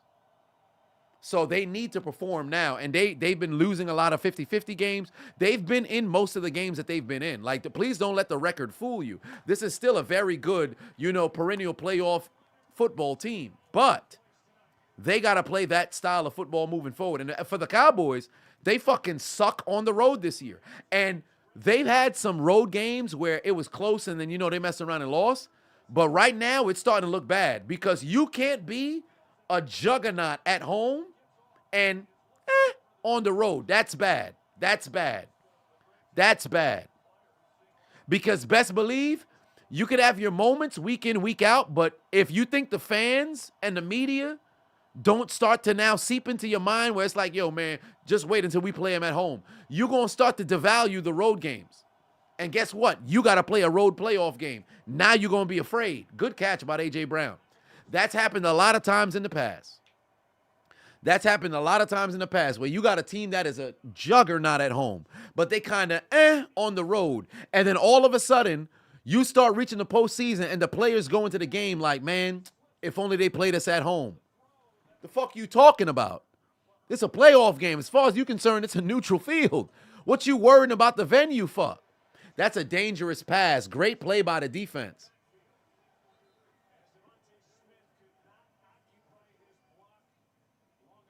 Thoughts on Trubisky getting benched? I'm glad. Get Trubisky out of here. Well, Trubisky. Get him the fuck up out of here. He needs to be benched. I don't want to see him on the field no more. That dude's got no confidence of a football player whatsoever. I don't want to see him out there. Truly, I don't want to see Mason Rudolph out there either. Because motherfuckers don't play like they got a chip on their shoulder. They don't play like, you're being booed. You just go out there and just go through the motions. I don't like that.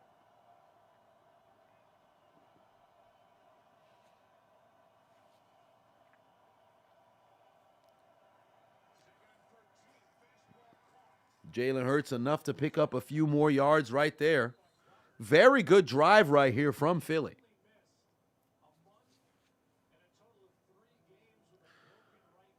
Didn't bitch get the boot after year 2? No, he didn't get the boot. He stayed on the team. He was the backup. Am I still not a Steelers fan for the rest of the season? No, I'll cheer for them this Saturday. Remember, I said as long as Mitch Trubisky's taking snaps, I'm anti-Steelers. But best believe if they come out flat or they don't play with heart, I'm going to cheer for the Bengals. And then I'm going to cheer for the fucking Seahawks. And then I'm going to go and I'm going to cheer for the Ravens. Like legit everything else. Thoughts on Jadeveon Clowney? A letdown. A letdown. He's played some good football with Baltimore, but a letdown. Coming into the league, you would have thought this man would be something incredibly special. He still has never had a 10-sack season. Oh! Swift done slipped on top of Kelsey. That would have been a touchdown. They about to just brotherly shove it into the end zone. They about to brotherly shove it into the end zone here.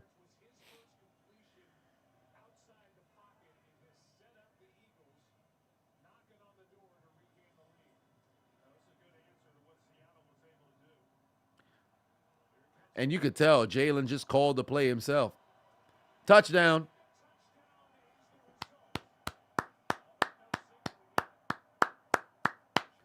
Magnificent drive.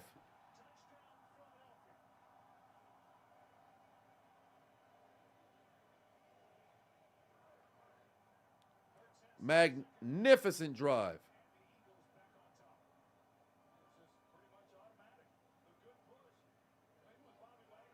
Yo, that makes me wonder, how many fucking rushing touchdowns did Jalen Hurts have now?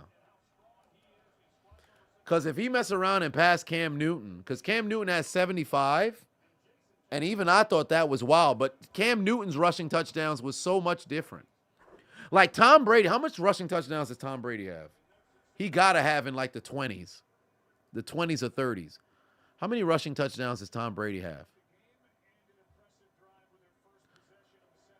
Tom Brady rushing, he has maybe like, 3 completions in his career? Yeah, he has 3 completions in his career. I knew it. And he had that receiving touchdown a few years back. I remember that. Rushing touchdown, he has 28, right? Tom Brady has 28. Jalen Hurts, rushing touchdowns.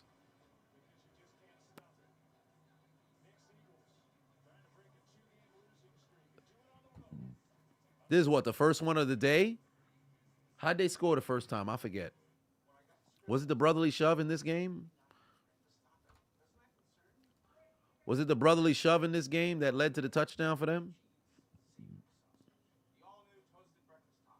Yeah, it's 2 brotherly shoves, so I got to add 2 touchdowns to his total. He has 40 now. That's 40 rushing touchdowns for him. Jesus Christ. In just 4 years, he has 40 rushing touchdowns. Whoosh, shit. And he had 5 rushing touchdowns last season. Yeah, they probably going to move that brotherly shove, make it difficult for him to keep racking up these rushing touchdowns. That's a hell of a lot of rushing touchdowns. He's had double-digit rushing touchdowns every single season since his sophomore year. Shit. That's wild. And on this season, he has... Is that 10? for this year. Oh, he has 12 for this year. Yup. So that's 14 now. Jeez Louise. You absolutely hate how people try to defend the tush push. Like, why are people giving up leverage so easily by jumping on them? Yeah, I think they should. Truly, if you got like a big ass D line, you could beat them. You could beat that tush push.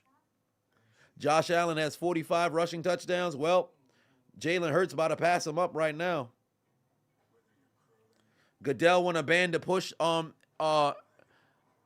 He doesn't want to ban it yet either. Really? I thought there was news coming out that he might just mess around and have it banned. Shit.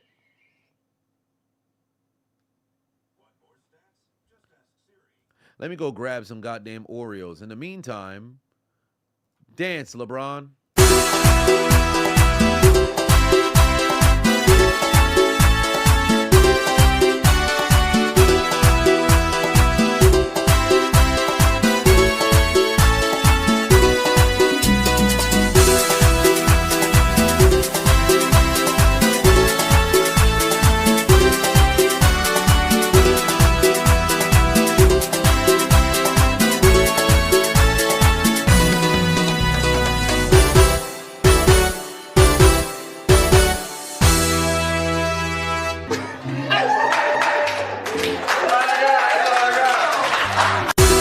Son thought he was going to get a chance to dance again.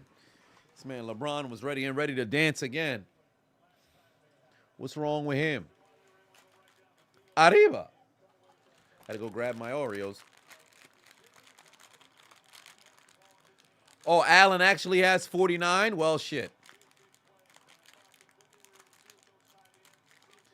That was a great drive, last drive for Seattle, and now business is about to pick up.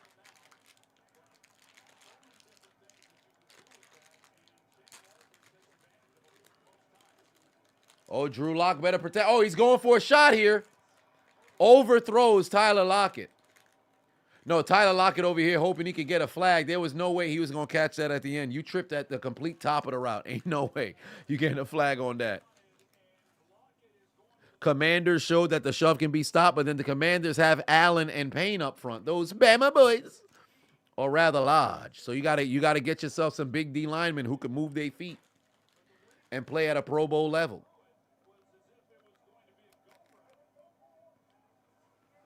Oh, yes, you thought I forgot about Anthony Edwards. Let me tell you something right now. Dumbest guy in the league right now. Jason Tatum apparently gave $100,000 to Sexy Red to take a photo with her. I don't understand these guys. I don't understand these guys. I can't confirm nor deny if the actual Jason Tatum thing was real, but the Anthony Edwards shit is so fucking egregious. I don't know what to tell you. Oh, he signed for so much. Wiring a girl $100K is nothing. Do you realize how dumb you gotta be to not only make a video a couple of years prior talking about, oh, well, for all the chicks who trying to catch him up, just know nothing's gonna happen. Why you raw dogging Instagram models? Like, what are you doing? Down goes Drew Lock. Why are you raw dogging Instagram models? Why are you raw dogging these harlots you don't care about? I understand if you want to be philandering out here in the streets. I'm not telling you got to go find one lady and go and settle down. But understand what the fuck you getting into. Why you raw dogging these harlots? Why you busting up inside of them, shooting up their clubs? Do you realize how dumb you are? Do you see how dumb you look? I could never be a teammate of a motherfucker like this, bro. I'd have to put hands on you. Because what are you literally about to fuck up your life. He don't got no friends that actually legitimately care about him, because I can't seem to understand how dudes constantly find themselves in this situation. I understand you want to, mess around and have fun. You want to feel it, whatever the case may be. All right, cool. But there ain't no reason why you should be sending messages talking about, oh, you what? Oh, I had no clue. Yo, send the video. All right, cool. Go get that abortion. Yo, you go do. Like, how is it getting to the point where after the fact you got to have the text exchange? This is a conversation that should be had before you even engage in any sort of court affairs. Like, I can't stand that shit. I can't stand that. That shit drives me up a wall, bruh. Oh, the Jason Tatum one was fake? All right, cool. Jason Tatum shit was fake? All right, cool. But yeah, I can't stand I can't stand the Anthony Edwards joint, son, because that shit pisses me the fuck off, bro. Drew Lock looked more talented than Mac Jones. He is. That shit drives me up a wall, bro. I can't stand it. Because how many people have you seen come before you who had impregnated the wrong person? Now you tied in for 18 years. You may enjoy the child, but this person's using them against you to weaponize it for some income. Like, and it's the same girls. Like, that's what's be killing me. It's a rinse repeat model. Nobody looks so, incredible to where you would have never seen this person in life before. They all the same carbon copies of each other. The spray tan, the BBL, the same aesthetic, all of them. It's the same factory that these harlots done came from, and you catch yourself up in it. This harlot sent him a photo of an AI baby talking about, oh my God, look, it looks so cute. Like, are you dumb? What are you doing? I couldn't be Anthony Edwards' teammate, let alone Anthony Edwards' friend, bro. Because there's no way you taking the court today or tomorrow or whatever time your next game is without me putting hands on you. I would fly to Minnesota. I would fly to wherever the fuck they playing. If I was his friend, I'm walking past security to find this man. I'm going to shoot son a text. Yo, I'm in town. The moment he outside, right hand across. We fighting right there, bro. Because you literally about to jeopardize everything you worked your whole fucking life for. A lot of people just call everybody their friend, but if you're my friend, I'm looking out for your well-being too. You ain't no way in hell you telling me, yeah, so this happened, but then I told her I'll just wire her $100K. You think because $100K is nothing to you now, that shit light. You could have done this, you could have gave this money to somebody else. You could have put this money back into your doggone family or possibly even the community. Like, what you doing? What you doing? I ain't gonna count nobody's pockets and tell you what to do with your money, but really think about how stupid that is. Talking about sending a video. Shorty can mess around and have a video of her taking a Percocet or some shit like that. Maybe taking an Advil. Oh, my God, son. I really hope somebody suplexed that man, bro. Couldn't have been me. These fatherless fucking children doing stupid shit. That shit pisses me the fuck off, bro. That shit pisses... Oh, Lane Johnson just tweaked his ankle. That's not good. Lane Johnson just tweaked his ankle. That's not good. Lane Johnson just tweaked his ankle. That's not good. DeAndre Swift fell right on Lane Johnson's leg. That's not good.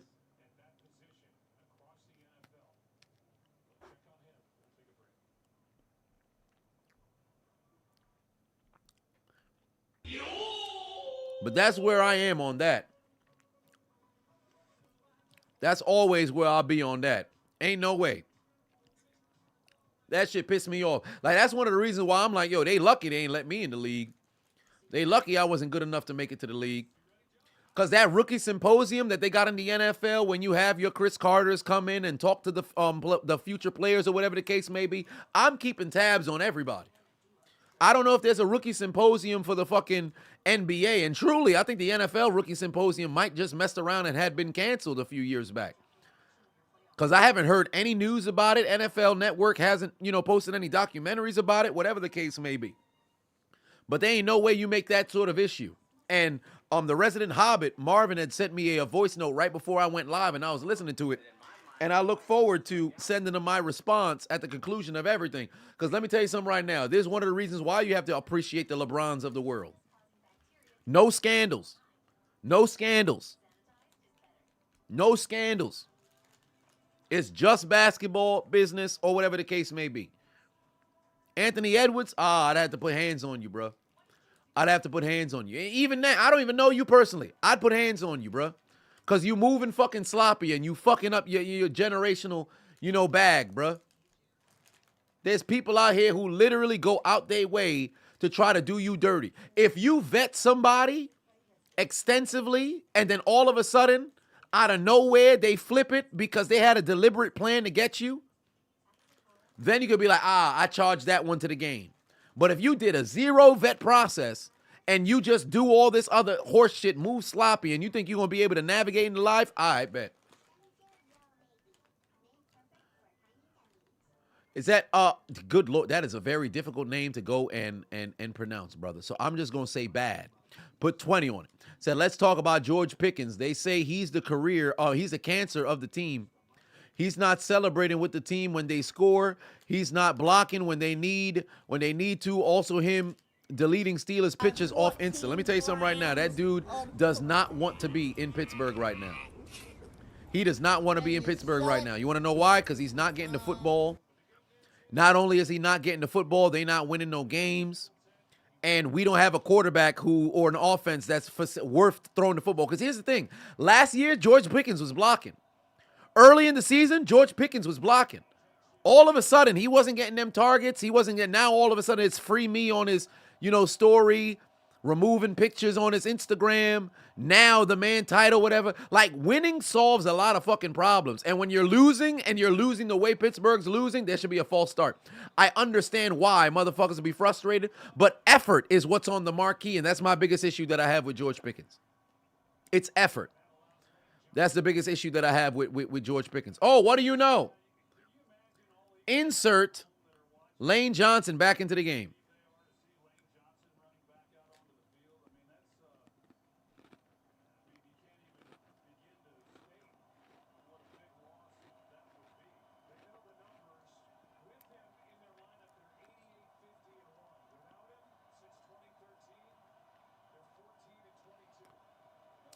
Thoughts on the all-white, all-black NFL? Well, I talked about it briefly before regarding Rashad Mendenhall, which I think it was a foolish goddamn comment. But if it was an all-white NFL versus all-black NFL, the black players would win.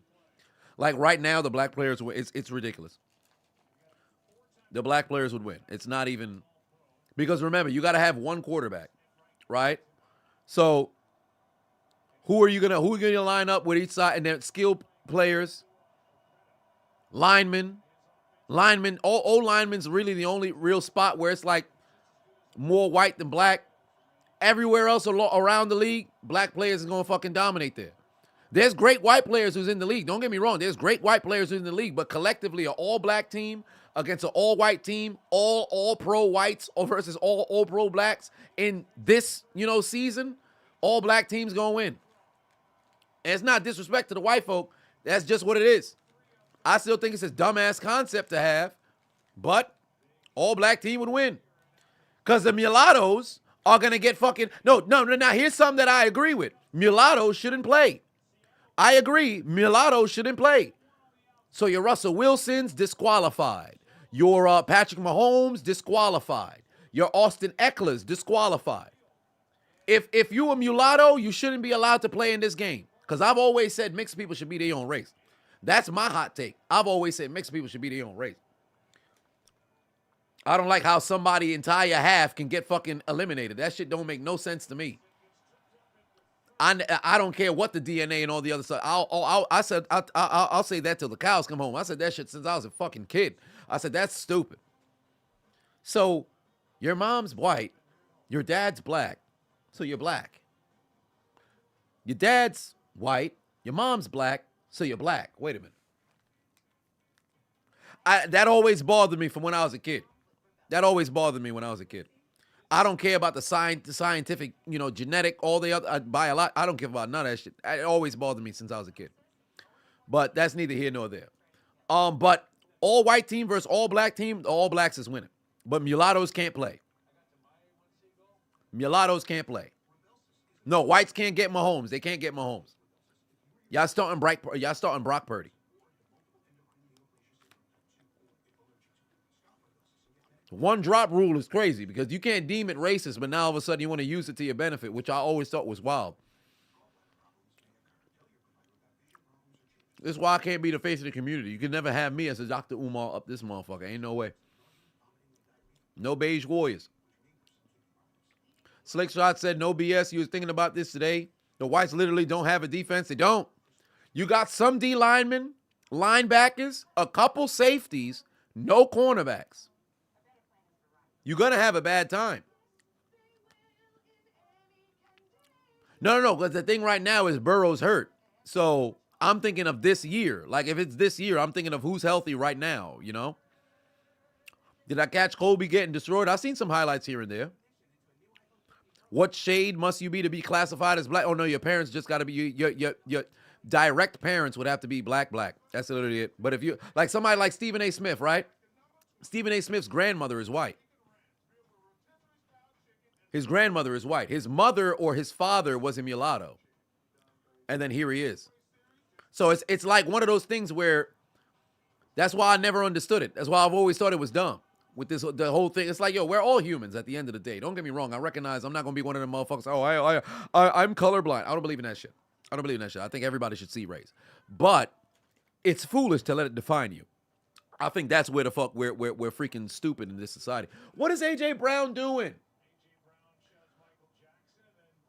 What is this dude doing, bro? You see why I said, like, him, DK Metcalf, they both the fucking same type of person, bro. Like, why? What's the matter with you, bro? Like, fucking control yourself.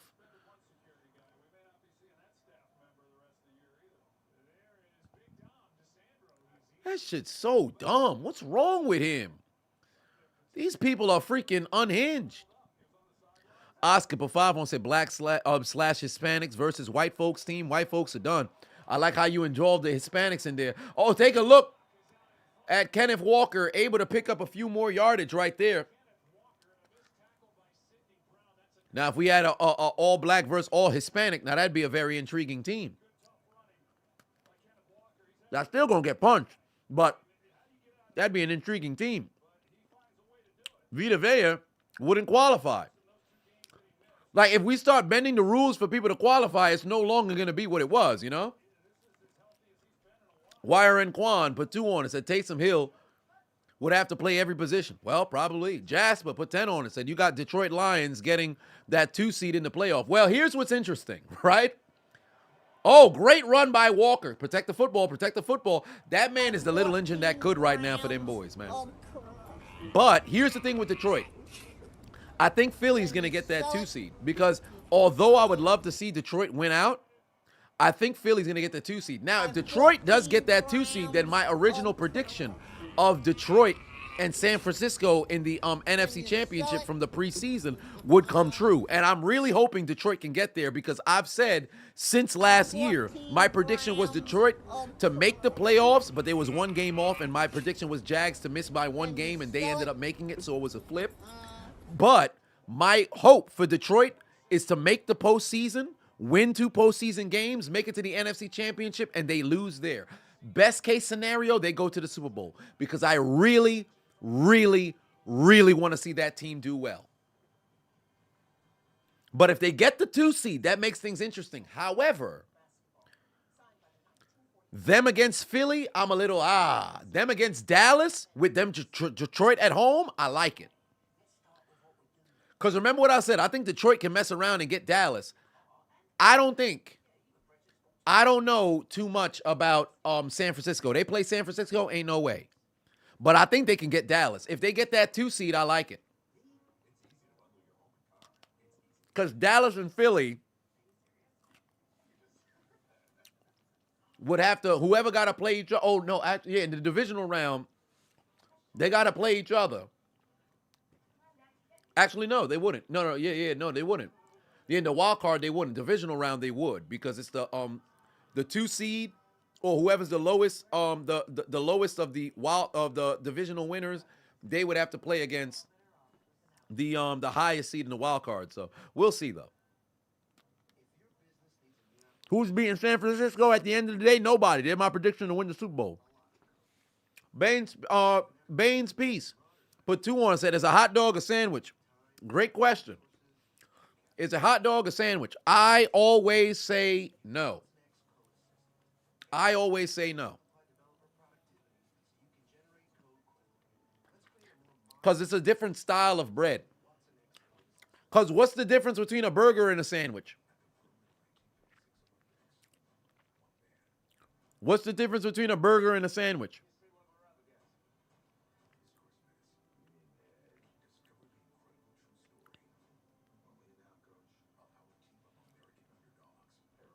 The patty, it's the same bread, right? The patty would make the sandwich, right? Or I should say the burger.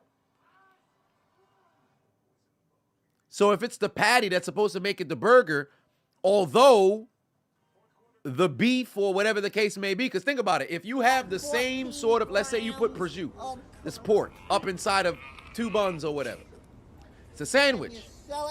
You put some cold cuts in between some shit. It's a sandwich. You drop some chicken in between two of regular particular kind of bread.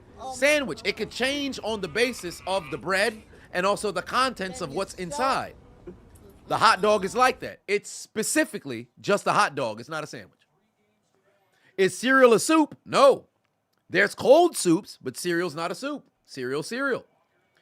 I love those questions, but I always said you have to take into it, you have to compare it to something else. Hot dogs are just poverty tacos. Well, it depends on where you get your hot dog, because I've had some good hot dogs, pause. I've had some good hot dogs, pause. Kenneth Walker is balling right now. Bigger Super Bowl win, the Lions or the Browns? The Lions. The Lions. But both would be magnificent, but the Lions for sure.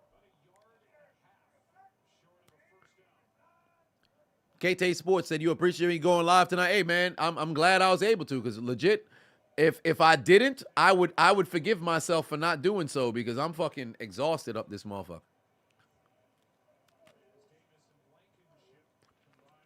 Ambrose, don't forget the pause. I've had some good hot dogs. Don't forget the pause. I said that all without any goddamn. I said all that without any space bars up in there. Don't forget the pause.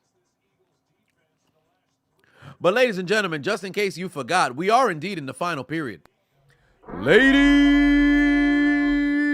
and gentlemen, we have ourselves a 7-point game out in the 12th man in Seattle, where the Seahawks trail 17-10 with 13:30 left to go in this game, where Drew Lock, starting in place of Geno Smith, informed that he would be getting the start right before the game, is looking to even up the score as the Philadelphia Eagles have an opportunity to regain first place in the division after last week's loss to Dallas sent them down to the wild card. They've got an opportunity to reclaim their number 2 spot right now in the division. Who's going to come out on top? Can Seattle take their dead Namekian, or I should say take the receipt to the sperm bank and get their comeback? Or will Philadelphia take the dead Namekian to the funeral home and put the nail in the coffin? Ladies and gentlemen, I invite you to the fourth quarter.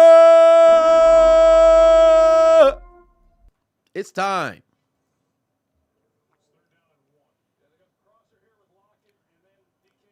The chicanery. Put 2 on, said most overrated player this year. Most overrated player this year. Then you sell it. Some people are going to say Deron Bland. I don't agree with that. 14 grams of Geno Stone, but then he's not even rated at the top. Then you sell it. 3rd and 1. Oh, no. What a fucking play. 3rd and 1. Frank Costanza challenge. Knows. I stopped short. Knows. I stopped short. Knows. I stopped short. Knows. I stopped short. Knows.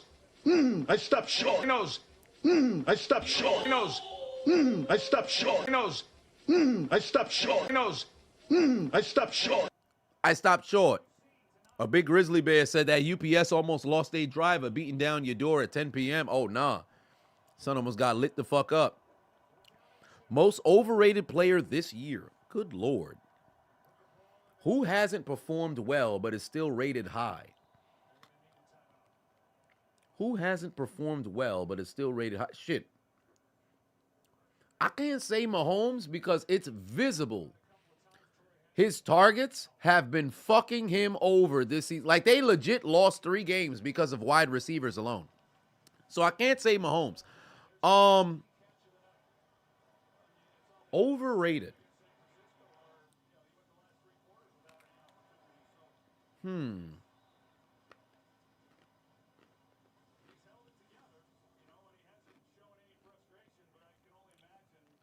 I can't say Kelsey, no. Probably Justin Herbert. I think I can say Justin Herbert. Because although they taking L's or whatever, people are still not chastising Justin Herbert, which with right reason, but I guess just by the case of the media is what I'll use contextually. for this overrated. 4th and 2. Yo, they better be smart with what they want to do here. Oh, my God, they're really going to go for it here. Drew Lock, incomplete. Oh, but a late flag comes in. They're going to move the chains. Late flag comes in. I Baines put 2 on it. Said, which head coach could you beat up? Who couldn't? What do you mean? Which head coach? Oh, wait. Which head coach could beat me up and who couldn't? Okay, so who couldn't? Mike McDaniel couldn't beat me up. I don't give a fuck what nobody say. I don't care if he got like training or whatever the case may be. That man looks scrawny. And he wear glasses. No disrespect to the glasses wears. But hey, I got no fear in taking on Mike McDaniel. Or Andy Reid. Old ass. I'll kick Andy Reid in his ACL. Pete Carroll got a little energy about him. Bill Belichick too. Now, who couldn't I beat? Probably Dan Campbell, Robert Saleh. They look a little dangerous. They look a little dangerous. I don't think I want to deal with them.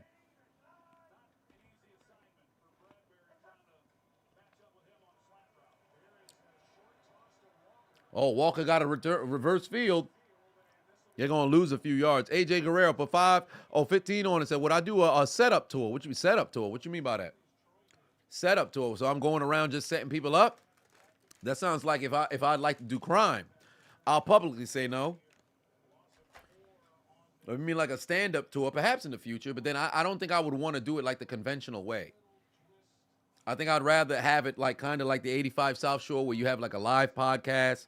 Then you have everybody does like the stand-up or whatever, and then you also have like a Q&A or you kick it with the people. I think that's probably a better situation. But yeah, I'd be open for it.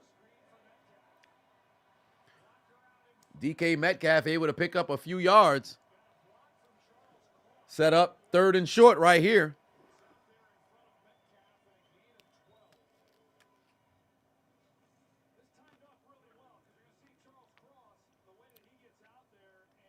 XP Neo said, there's a big question. Is water wet? Yes. Yes. Because I think it's foolish to say it's not wet. Because if you now go in dry, you come out wet, it would have to be wet. It doesn't make any sense. Oh, wow. I'm surprised they didn't throw out a late flag for illegal contact with the helmet. Just followed the Chiseled Adonis. I always thought that was a bit, because I think wet is a byproduct of water, but I don't think that's it's a weird conversation, because then I guess you'd have to determine definitions and all the other stuff. But for me personally, I always say it's wet.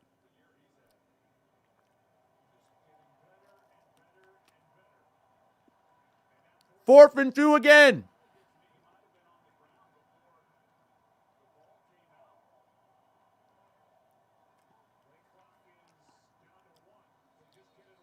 They call timeout. They call timeout.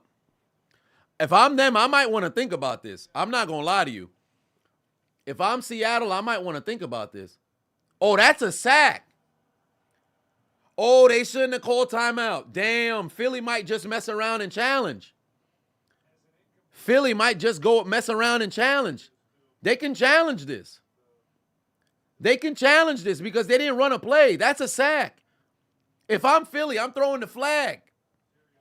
Throw the flag. Oh, that was a bad mistake by Seattle. They just fucked themselves. Well, go kick a field goal now. Go kick a field goal now. You just wasted a timeout for no fucking reason. You wasted a timeout for no fucking reason. Jasper said, is Travis Kelce what? No, he's not. He's number 2 in the right now. Sam Laporta is probably going to take that first team All-Pro from him because Laporta's kept finding the end zone and he keeps continuing to, play at a very high level. So Laporta might mess around and get that first team All-Pro off of Travis Kelce. But Travis Kelce is still having a very good season. Like, think about it. If we watched his season this year and said Mans is washed, think about what we considering washed. He has 924 yards right now and 5 touchdowns, right? He's going to get over the 1,000-yard mark. He has 85 catches, 3 games left. He'll most likely get to the 100 catches. But let's just say he doesn't, and he ends with like 95, right? He'll have 95 receptions, probably about 1,000 yards and change. If he's able to be productive at least one of the next 3 games, he could break the 1,100 yard mark. And then let's just say he scores one more time. 90 to 100 catches, 1,000 to 1,100 yards, and between 5 and 7 touchdowns. This is a down season for him. Him being washed is still amongst, if not the best tight end in the league. So I can't say he's washed. I just don't think he's as dominant as he was the year before. But right now, who else would you give the nod to for like the first team All-Pro? Because you can't give it to Kittle over Kelsey. You can't give it to Kittle over Kelsey right now. Laporta and Hockenson would probably be the only next two, and I don't think Hockenson has performed at the level to where you're like, all right, he's the first team All-Pro, but Hockenson right now is second. Kelsey has the most receiving yards as a tight end right now. Hockenson didn't even pass him. Kittle has 76 catches. No, pardon me. Kittle has 55 catches. Hockenson has 91. Kelsey has 85. And both of them has 5 touchdowns. So, yeah, Hockenson is probably right there. Where's Laporta? Laporta has 71 catches, 758, 9 touchdowns. So, yeah, it's Hockenson, Laporta, Kittle. It's between those 3. It's the final, week is to determine who will get that first team All-Pro. But Hockenson, I actually take that back. Hockenson can get that first team All-Pro.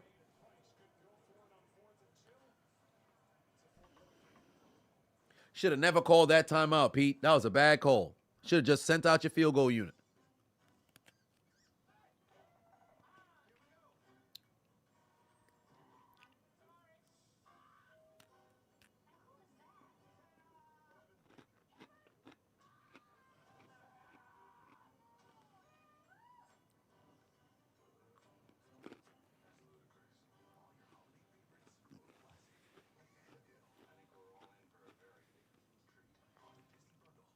If Andrews didn't get hurt, he would have been first team All-Pro. No, not this season. Not this season. Mark Andrews wasn't having that kind of season.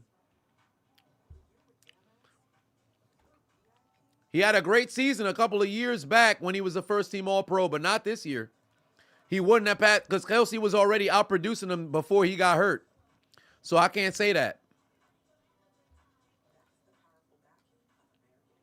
Cooper Kupp's overrated. Cooper Kupp coming off an injury. I can't say that.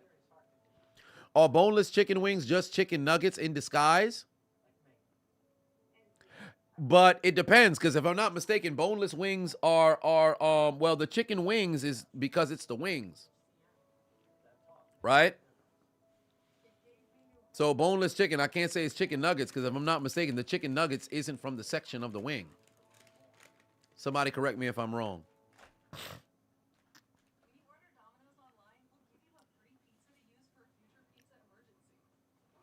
Black Freakazoid said too many dork-ass fans use the word washed for athletes that, as you said, may be having a down year compared to their routine production, but statistically in the top 10 or 5. Yeah, there's a lot of people who overuse words like overrated, underrated, washed, GOAT. I can't stand the word GOAT. The creation of the word goated. There's a lot of time, because I think there's moments in which it can be misinformed per se, because many people may not recognize the totality of somebody's production. Because look at it like this. Cortland Sutton had an 8-game streak where he scored a touchdown. If he goes 3 games without a touchdown, people are going to be like, oh, he's washed. But really think about what you mean by saying somebody's washed. So that's kind of one of the things where you have to talk with somebody extensively to really break things down to where they're like, oh, wait, I think I misdefined what it is that I'm looking for. Because the word pool is very limited amongst sports fans because you're so accustomed to keep hearing the same words. That's where the problem is. That's why I've always said the separation between number 1 and number 2, sports fans make it so fucking vast to where you make it seem as if number 2 is trash. You can have number 1 and number 2 be so far away from 3 through 5, but number 2 looks trash because 1 is up there. That stuff never made sense to me. That stuff never made sense to me. Like, for example, us saying Patrick Mahomes is the best quarterback in the NFL. Maybe not this season, but completely over the course of the past 5 years, who's played better than Patrick Mahomes? Oh, well, Joe Burrow had a couple of, well, this person. No. The last 5 years on a consistent basis, who's played better than Patrick Mahomes? Nobody. But all of a sudden, all this emotional argument gets jumped in here, and then somehow the person, well, he's overrated. He couldn't do this if he had that he couldn't. And now you're just sitting there like, yo, wait a minute. What's the argument? You lose the argument and you start arguing about something that had nothing to do with the original argument was about. So whenever you're debating with somebody regarding sports, which you should never get into an emotional debate about sports, right? But always be in a spot where you're like, oh, well, wait a minute now. Hold on. Let's contextualize what it is that we're talking about. Oh, mid. Yeah, mid's another word that's in there. Everything's always an emotional argument. Don't talk sports with that person. Be like, you know what? Yo, you got it, and move on from there. Don't argue with somebody. Because remember, what's the saying? If you argue with stupid people, soon enough the person on the outside can't tell who's the stupid person. Got another first down. Oh, Lord. Now they can start chomping away at the clock. Although there's 8 minutes left, Philly can run an 8-minute drive like it's nobody's business. Because all they got to do is set up third and short, tush push, pick up 2. If it's 4th and 1, tush push again, and that's a minute 40 straight off the goddamn, well, not minute 40, but a minute 20 straight off the fucking clock. What was that? Oh, he's going for it all. Interception. What a play. Incredible catch. What great coverage right there. John D said Terry McLaurin's in the same conversation. He's having a down season, especially with the new OC and new quarterback. He might break the 1,000 yards, but it's a down season. And there's Washington fans saying McLaurin isn't elite or a top 10 no more. I've always said he's wide receiver 9 through 12 territory, just not this season. He's always been consistent. He's always been good. Like Brandon Cooks has always been consistent, but he's constantly been sent to a bunch of different teams. Like Mike Evans, they didn't catch on to the fact that he's consistently a 1,000-yard receiver until Brady got there. Like Mike Evans was one of those guys like, oh, wow, he's producing. And you keep looking away until Brady got there, added the spotlight. They started saying, oh, wow, look at Mike Evans. But wait a minute. Hold on. Yo, this dude been cooking like this? Hold on. God damn. And then you start looking at the numbers like, yo, wait a minute. Somebody else like a Brandon Marshall and Andre Johnson. A Donald Driver. Maybe not so much Donald Driver because he didn't get the credit that he had deserved or whatever. But a lot of times you have these guys who just perform and don't really say too much. And you're like, oh, God damn, I had no clue.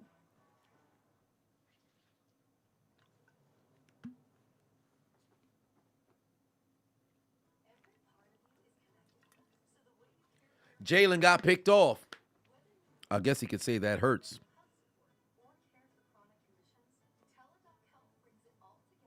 But Seattle football trailing by 4, and this is why you take the points. Lucas put 279 on and said, who is the white team receiving core? Great question. Cooper Kupp.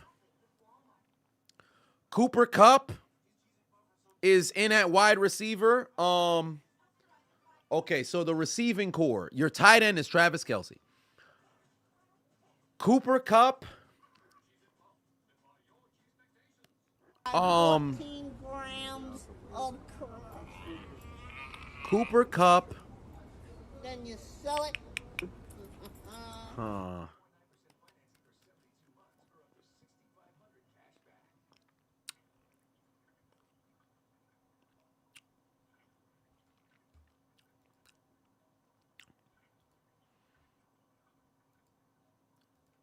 Adam Thielen. Wes Welker's retired for years. Cooper Kupp. Oh, there is a jersey pull. That's definitely a jersey pull. Cooper Kupp, Adam Thielen, and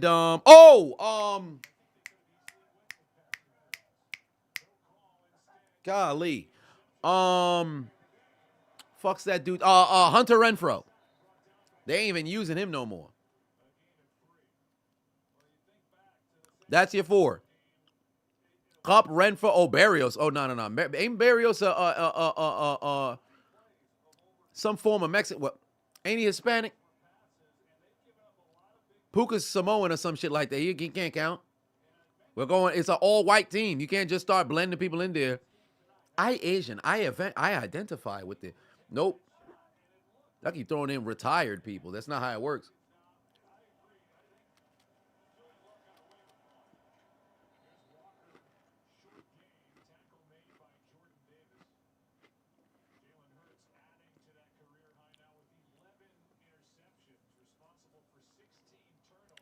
No mulattoes.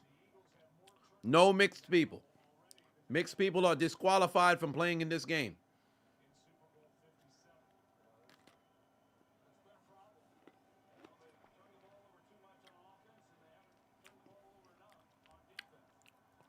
Who's the black receivers?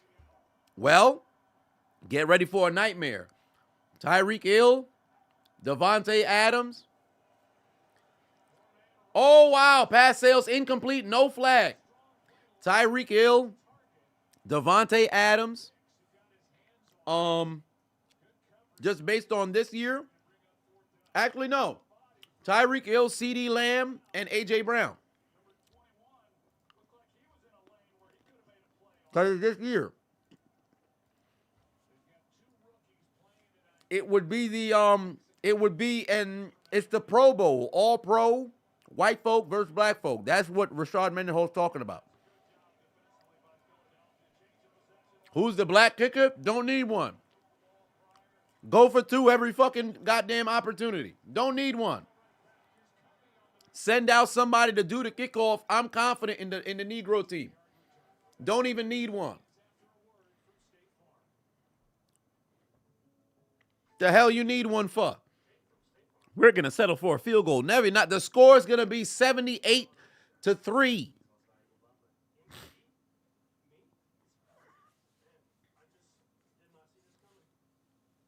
Braxton's Puerto Rican. He can't count. He don't count. Ain't Hurts and mulatto. He don't count. There's no mixed people in this game. If you mixed, you got to go. Both your parents got to be. You must be the same race. I eat Zeit for right. But basically, there's no mulattoes, no mixed. It's all black, all white. You understand? 6:35 on the clock here. The Eagles have taken the field again. Quick 3 and out right there for Seattle. That's brutal. They better have made a stop.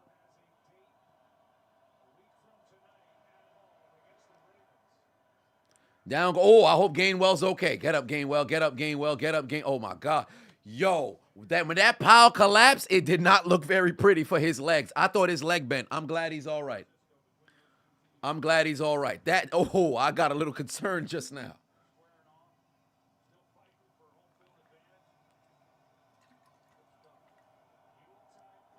Well, here's the interesting thing about the pass interference. It's all about positioning.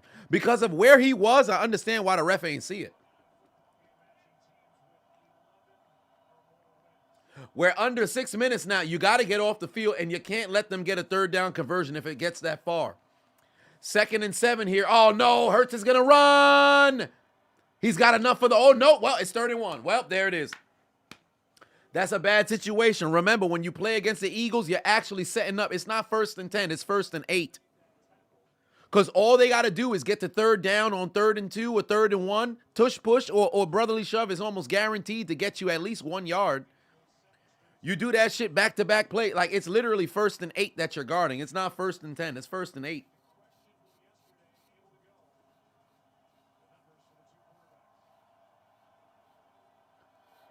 Yo, Bobby Wagner keep going over top, and he keep missing, son. Bobby Wagner pissing me off, bro. He keep going too damn high. He should just jump flat. Jump flat. He keep doing this over arch. Send yourself like a torpedo. Look at Bobby Wagner. Son, keep leaping over, bro. Stop this leap over. Go forward. Make your helmet freaking cranium against cranium, son. Look like a bighorn sheep. You got to fucking launch your go straight, bro. Golly, this overarch, you give him an opportunity to get underneath. You got a skull bash, TM40. Skull bash. Where's Blastoise when you need him? You got a fucking Blastoise that shit. Oh, well, DeAndre Swift, and he slides down. Smart football right there. Tush push behind a Hall of Fame safety, indeed.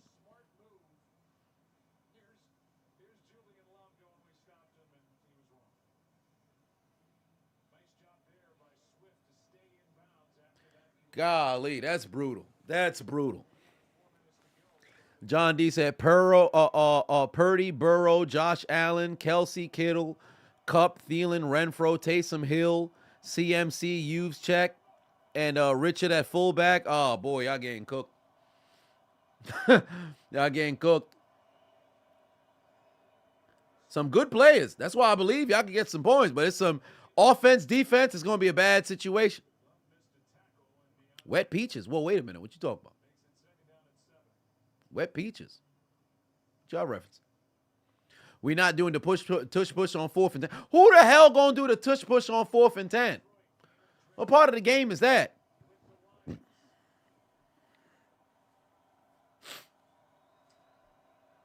And Seattle only has one timeout. Yo, why the fuck was the play call? Oh, they didn't execute when they had the ball back. That interception should have put them in a position to go down the field to possibly have that last possession, and now it's not looking very promising.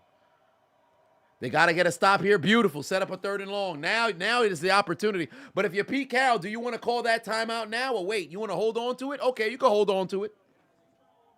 You can hold on to it. I like that idea. You can hold on to it. But me personally, I would have called the timeout right here. I'd rather get the football back before the 2-minute warning than mess around and lose more time. Because I know the clock is going to have to stop at one point anyway. If they get a stop here, they should immediately call timeout. That's the only way to reverse it. You get a stop here, you should immediately call timeout. Let's see what they do here. Hurts is going to run. He's going to run. Good defense. Keep you contained. Get outside. Oh, shit. Hold on. Incomplete. No need for a timeout. Save it. Good job. Good execution. But they took too much time off the clock. Fuck. If you're Seattle, that actually kind of sucks. That's a good execution from Philly because guess what? Now they don't get that second timeout with the 2-minute warning. They don't get it. They're going to get the football back with probably about 157, 158, or 154. If they was able to go and get that stop, maybe before he went back across the field, they could have at least had another timeout. But now they got to move with just one. That's a smart football play on both sides. 154. No, they're going to let it keep rolling. 152. Shit. Inside the 10. Well, here it is. This is it right now for Seattle. That's it. One timeout. Got to execute. 4-down territory. Jesus Christ. Did y'all see the hair on Tyler Lockett? I talked about it a couple of years ago. This motherfucker got the goddamn... He got the tower from where Android 8 was from. That dude's hair is crazy. God damn. Hold on. Wait a minute. Golly, Tyler, I see why you was a virgin up until you was 28, or maybe you might still be one. Good Lord. Woo, shit. Golly, that's crazy. His joint looked like an ice cream cone up this motherfucker. God damn. Oh, it's not safe to come outside. Look at this man here. Come on, Tyler. What's going on, bro? This ain't it. You 31 years old. He from Tulsa, Oklahoma. He looked like his hairline might be back in Black Wall Street in 1921. It's been 100 years since his joint was at the right location. Jeez Louise, man. What is going on? God damn. You can't be outside walking around like that, bro. You can't be outside walking around like that, bro. That's crazy. Look at the hair. And he out here smiling. He out here smiling. Come on, bro. Hey, somebody come get Tyler Lockett, dog. Somebody come get Tyler Lockett, dog. Somebody come get Tyler Lockett, dog. That's crazy. I'm about to go on a minute rant. Y'all make sure y'all clip this when I'm done. Listen, let me tell you something right now. There ain't no way in hell. Let me try to make it smaller so I can make this easier to make a clip out.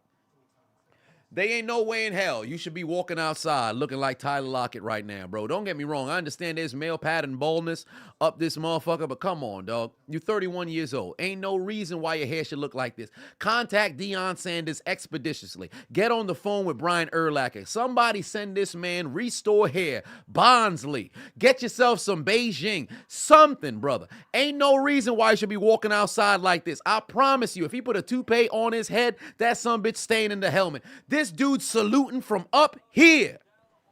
His shit look like an envelope, bro.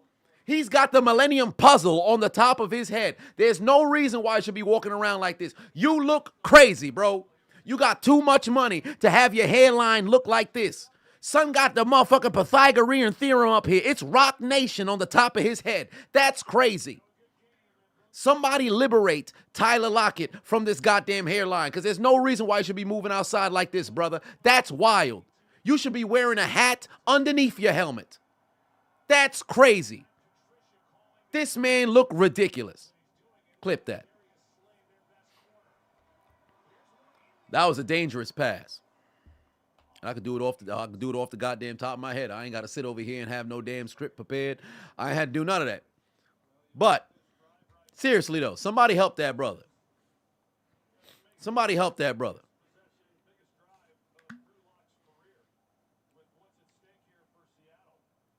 By 14 grams of Send it to me. I got myself an IG clip or a reel to upload. And also, well, I can't upload it on my channel because remember when I made fun of KSI? That shit got blocked before I could even post it. Beautiful pass. There you go, DK. Get on the ground, DK. DK Metcalf is notorious for fucking fumbling the goddamn football in clutch moments. Remember 2 years ago, this man he could not protect the goddamn football. Shit was bad. Jeez Louise. Okay, Drew Lock, looking left. Got your man. Out of bounds. Stop the clock. All right. Move the ball.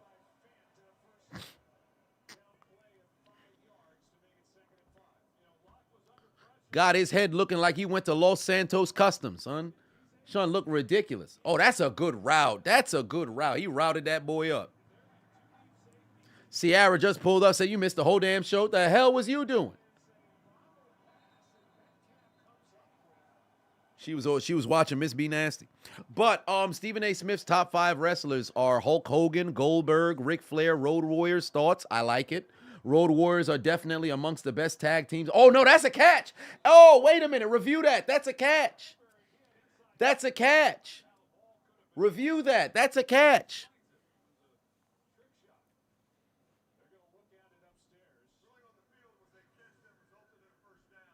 Oh, Lord. Peyton with the callback of the century. Son said she getting that V off her forehead. I know what that means.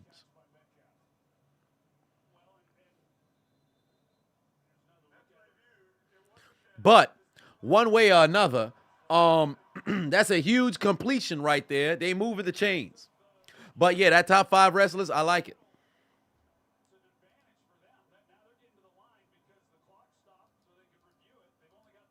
Truly, Kyrie said somebody's built like their name is Ernest. Oh, Lord.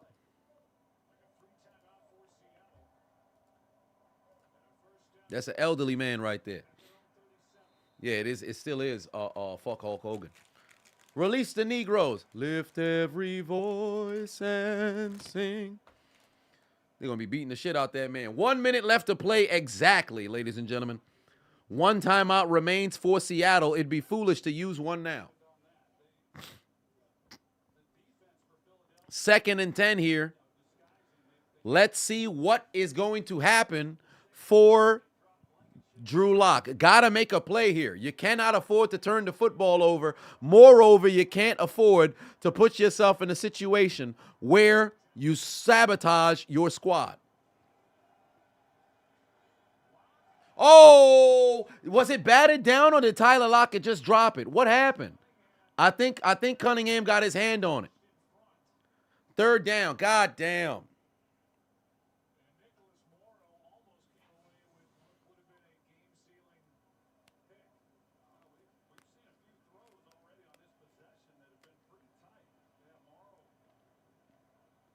You know what's interesting? If he pumped to Lockett but held it to throw it to the tight end, he would have had a chance.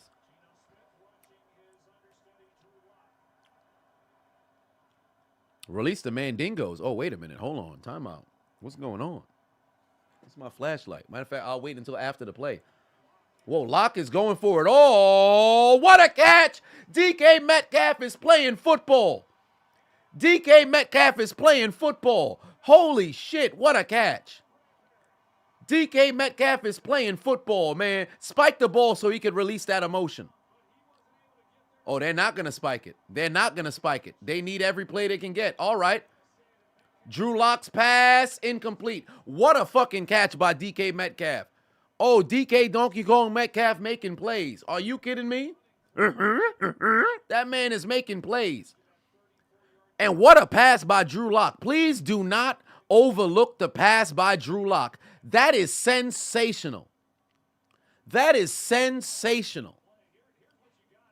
Good Lord. He threw it right into the hole of the zone. Then furthermore, DK made sure to not only catch the ball, but position himself in a position to absorb the hit. That's football, right? Hey, if I'm Seattle, I'm throwing it towards 14. I'm throwing it towards 14. Oh, no. Tyler Lockett fell. I think they banged legs.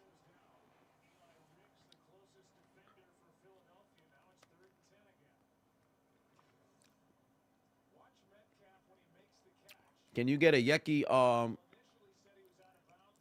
Yekity sax song for the Chargers on this week game highlight commentary? The Yekity sax song.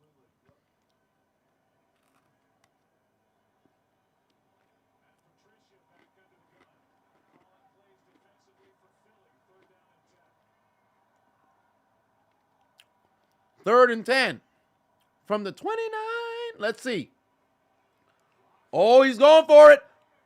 He's got it. That's a touchdown. What a catch. What a catch. Drew Lock making plays. Drew Lock making plays. What a pass. What a catch. What a drive. My Lord. That's how you play football. Drew Locksmith locked in. That's beautiful.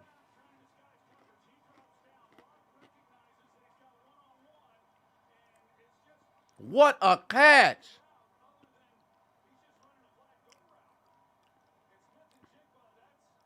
Yup, and the leg is in bounds. That's a touchdown.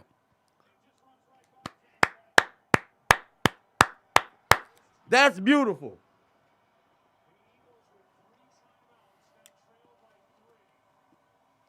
Three timeouts for Philly, 28 seconds left to play. And DK Metcalf, Smith and Jigba, and Drew Lock drive them down the field and put points on the board. That's how you fucking play football. That's beautiful. Drew Lock said, put that shit on. Put that shit on. Put that shit on. Put that shit on. Stop playing. The white man who only listened to Negro music out here making all kinds of plays. Drew Lock is trying to audition for the all-black team at the end of the year. That man came out here, put on some Young Jeezy. Put on some Young Jeezy. Let Drew Lock throw up his set. Let Drew Lock throw up his set, bro. Let him throw up his set. That man playing a little bit of football right now. Let that man play a little bit of football right now. He cooking. He's cooking. And I really love I love how Pete Carroll always shows emotion when he's on the sideline. You know how tight I be watching coaches just be Larry Bird up this freaking Bill Belichick, no emotion of what's happening. Like Pete Carroll's the kind of coach where you legit would love to play for because he's got the same kind of, like Pete Carroll's probably sprint and run gassers with the players. He's not a coach who says do as I say. He's a coach who says do as I do. Like I always, since he was coaching at USC, I always like, man, I'd love to play for Pete Carroll, bro. And now the pressure is back on Philly. Jalen Hurts throws a rocket ball. It's caught, but it's out of bounds.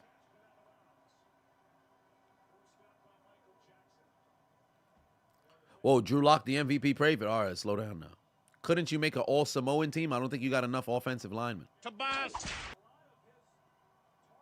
What fictional character do I have a rational beat with? Yours is Arkham Riddler. You can't stand that bitch.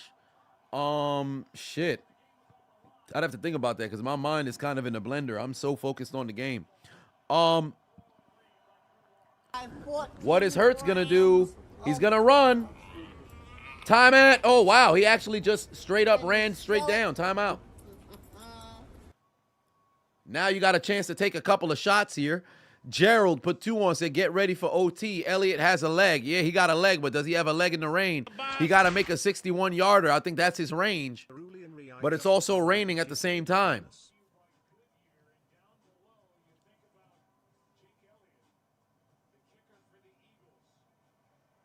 It could be after hours. It could be after hours, which would be a dream scenario just because I got the memes. It'd be terrible for what I have got going on, but one way or another. Tabat Metal said Jesus can turn water into wine, but sure can't turn baby pickles into cucumbers. Oh, Lord. Here we go. 13 seconds. What is Jalen Hurts going to do? Going for it. Oh, did he get his feet down? They're going to say it's intercepted. They're going to say it's intercepted. Game done. Love got him twice. Is that it? Did he get the feet in bounds? Love wins. Somebody go grab your rainbow. Love wins it for the Seahawks. Let's see if his feet was in bounds.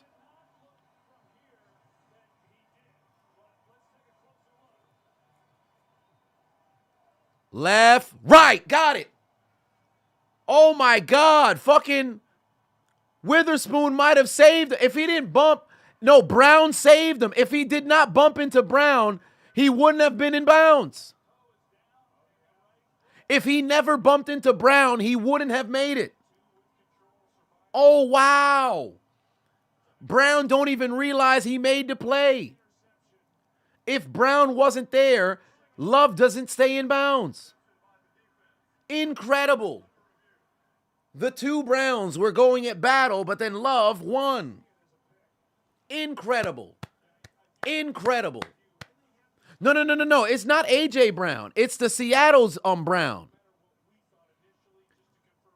If he didn't bump into Seattle's Brown, he wouldn't have caught the ball, but he bumped into Seattle's Brown. Incredible. What a game. What a game. And Philly had an opportunity to jump right back in front of the division. What a play. What a finish. What a game. This was a good game. Boring my ass. I don't want to hear that.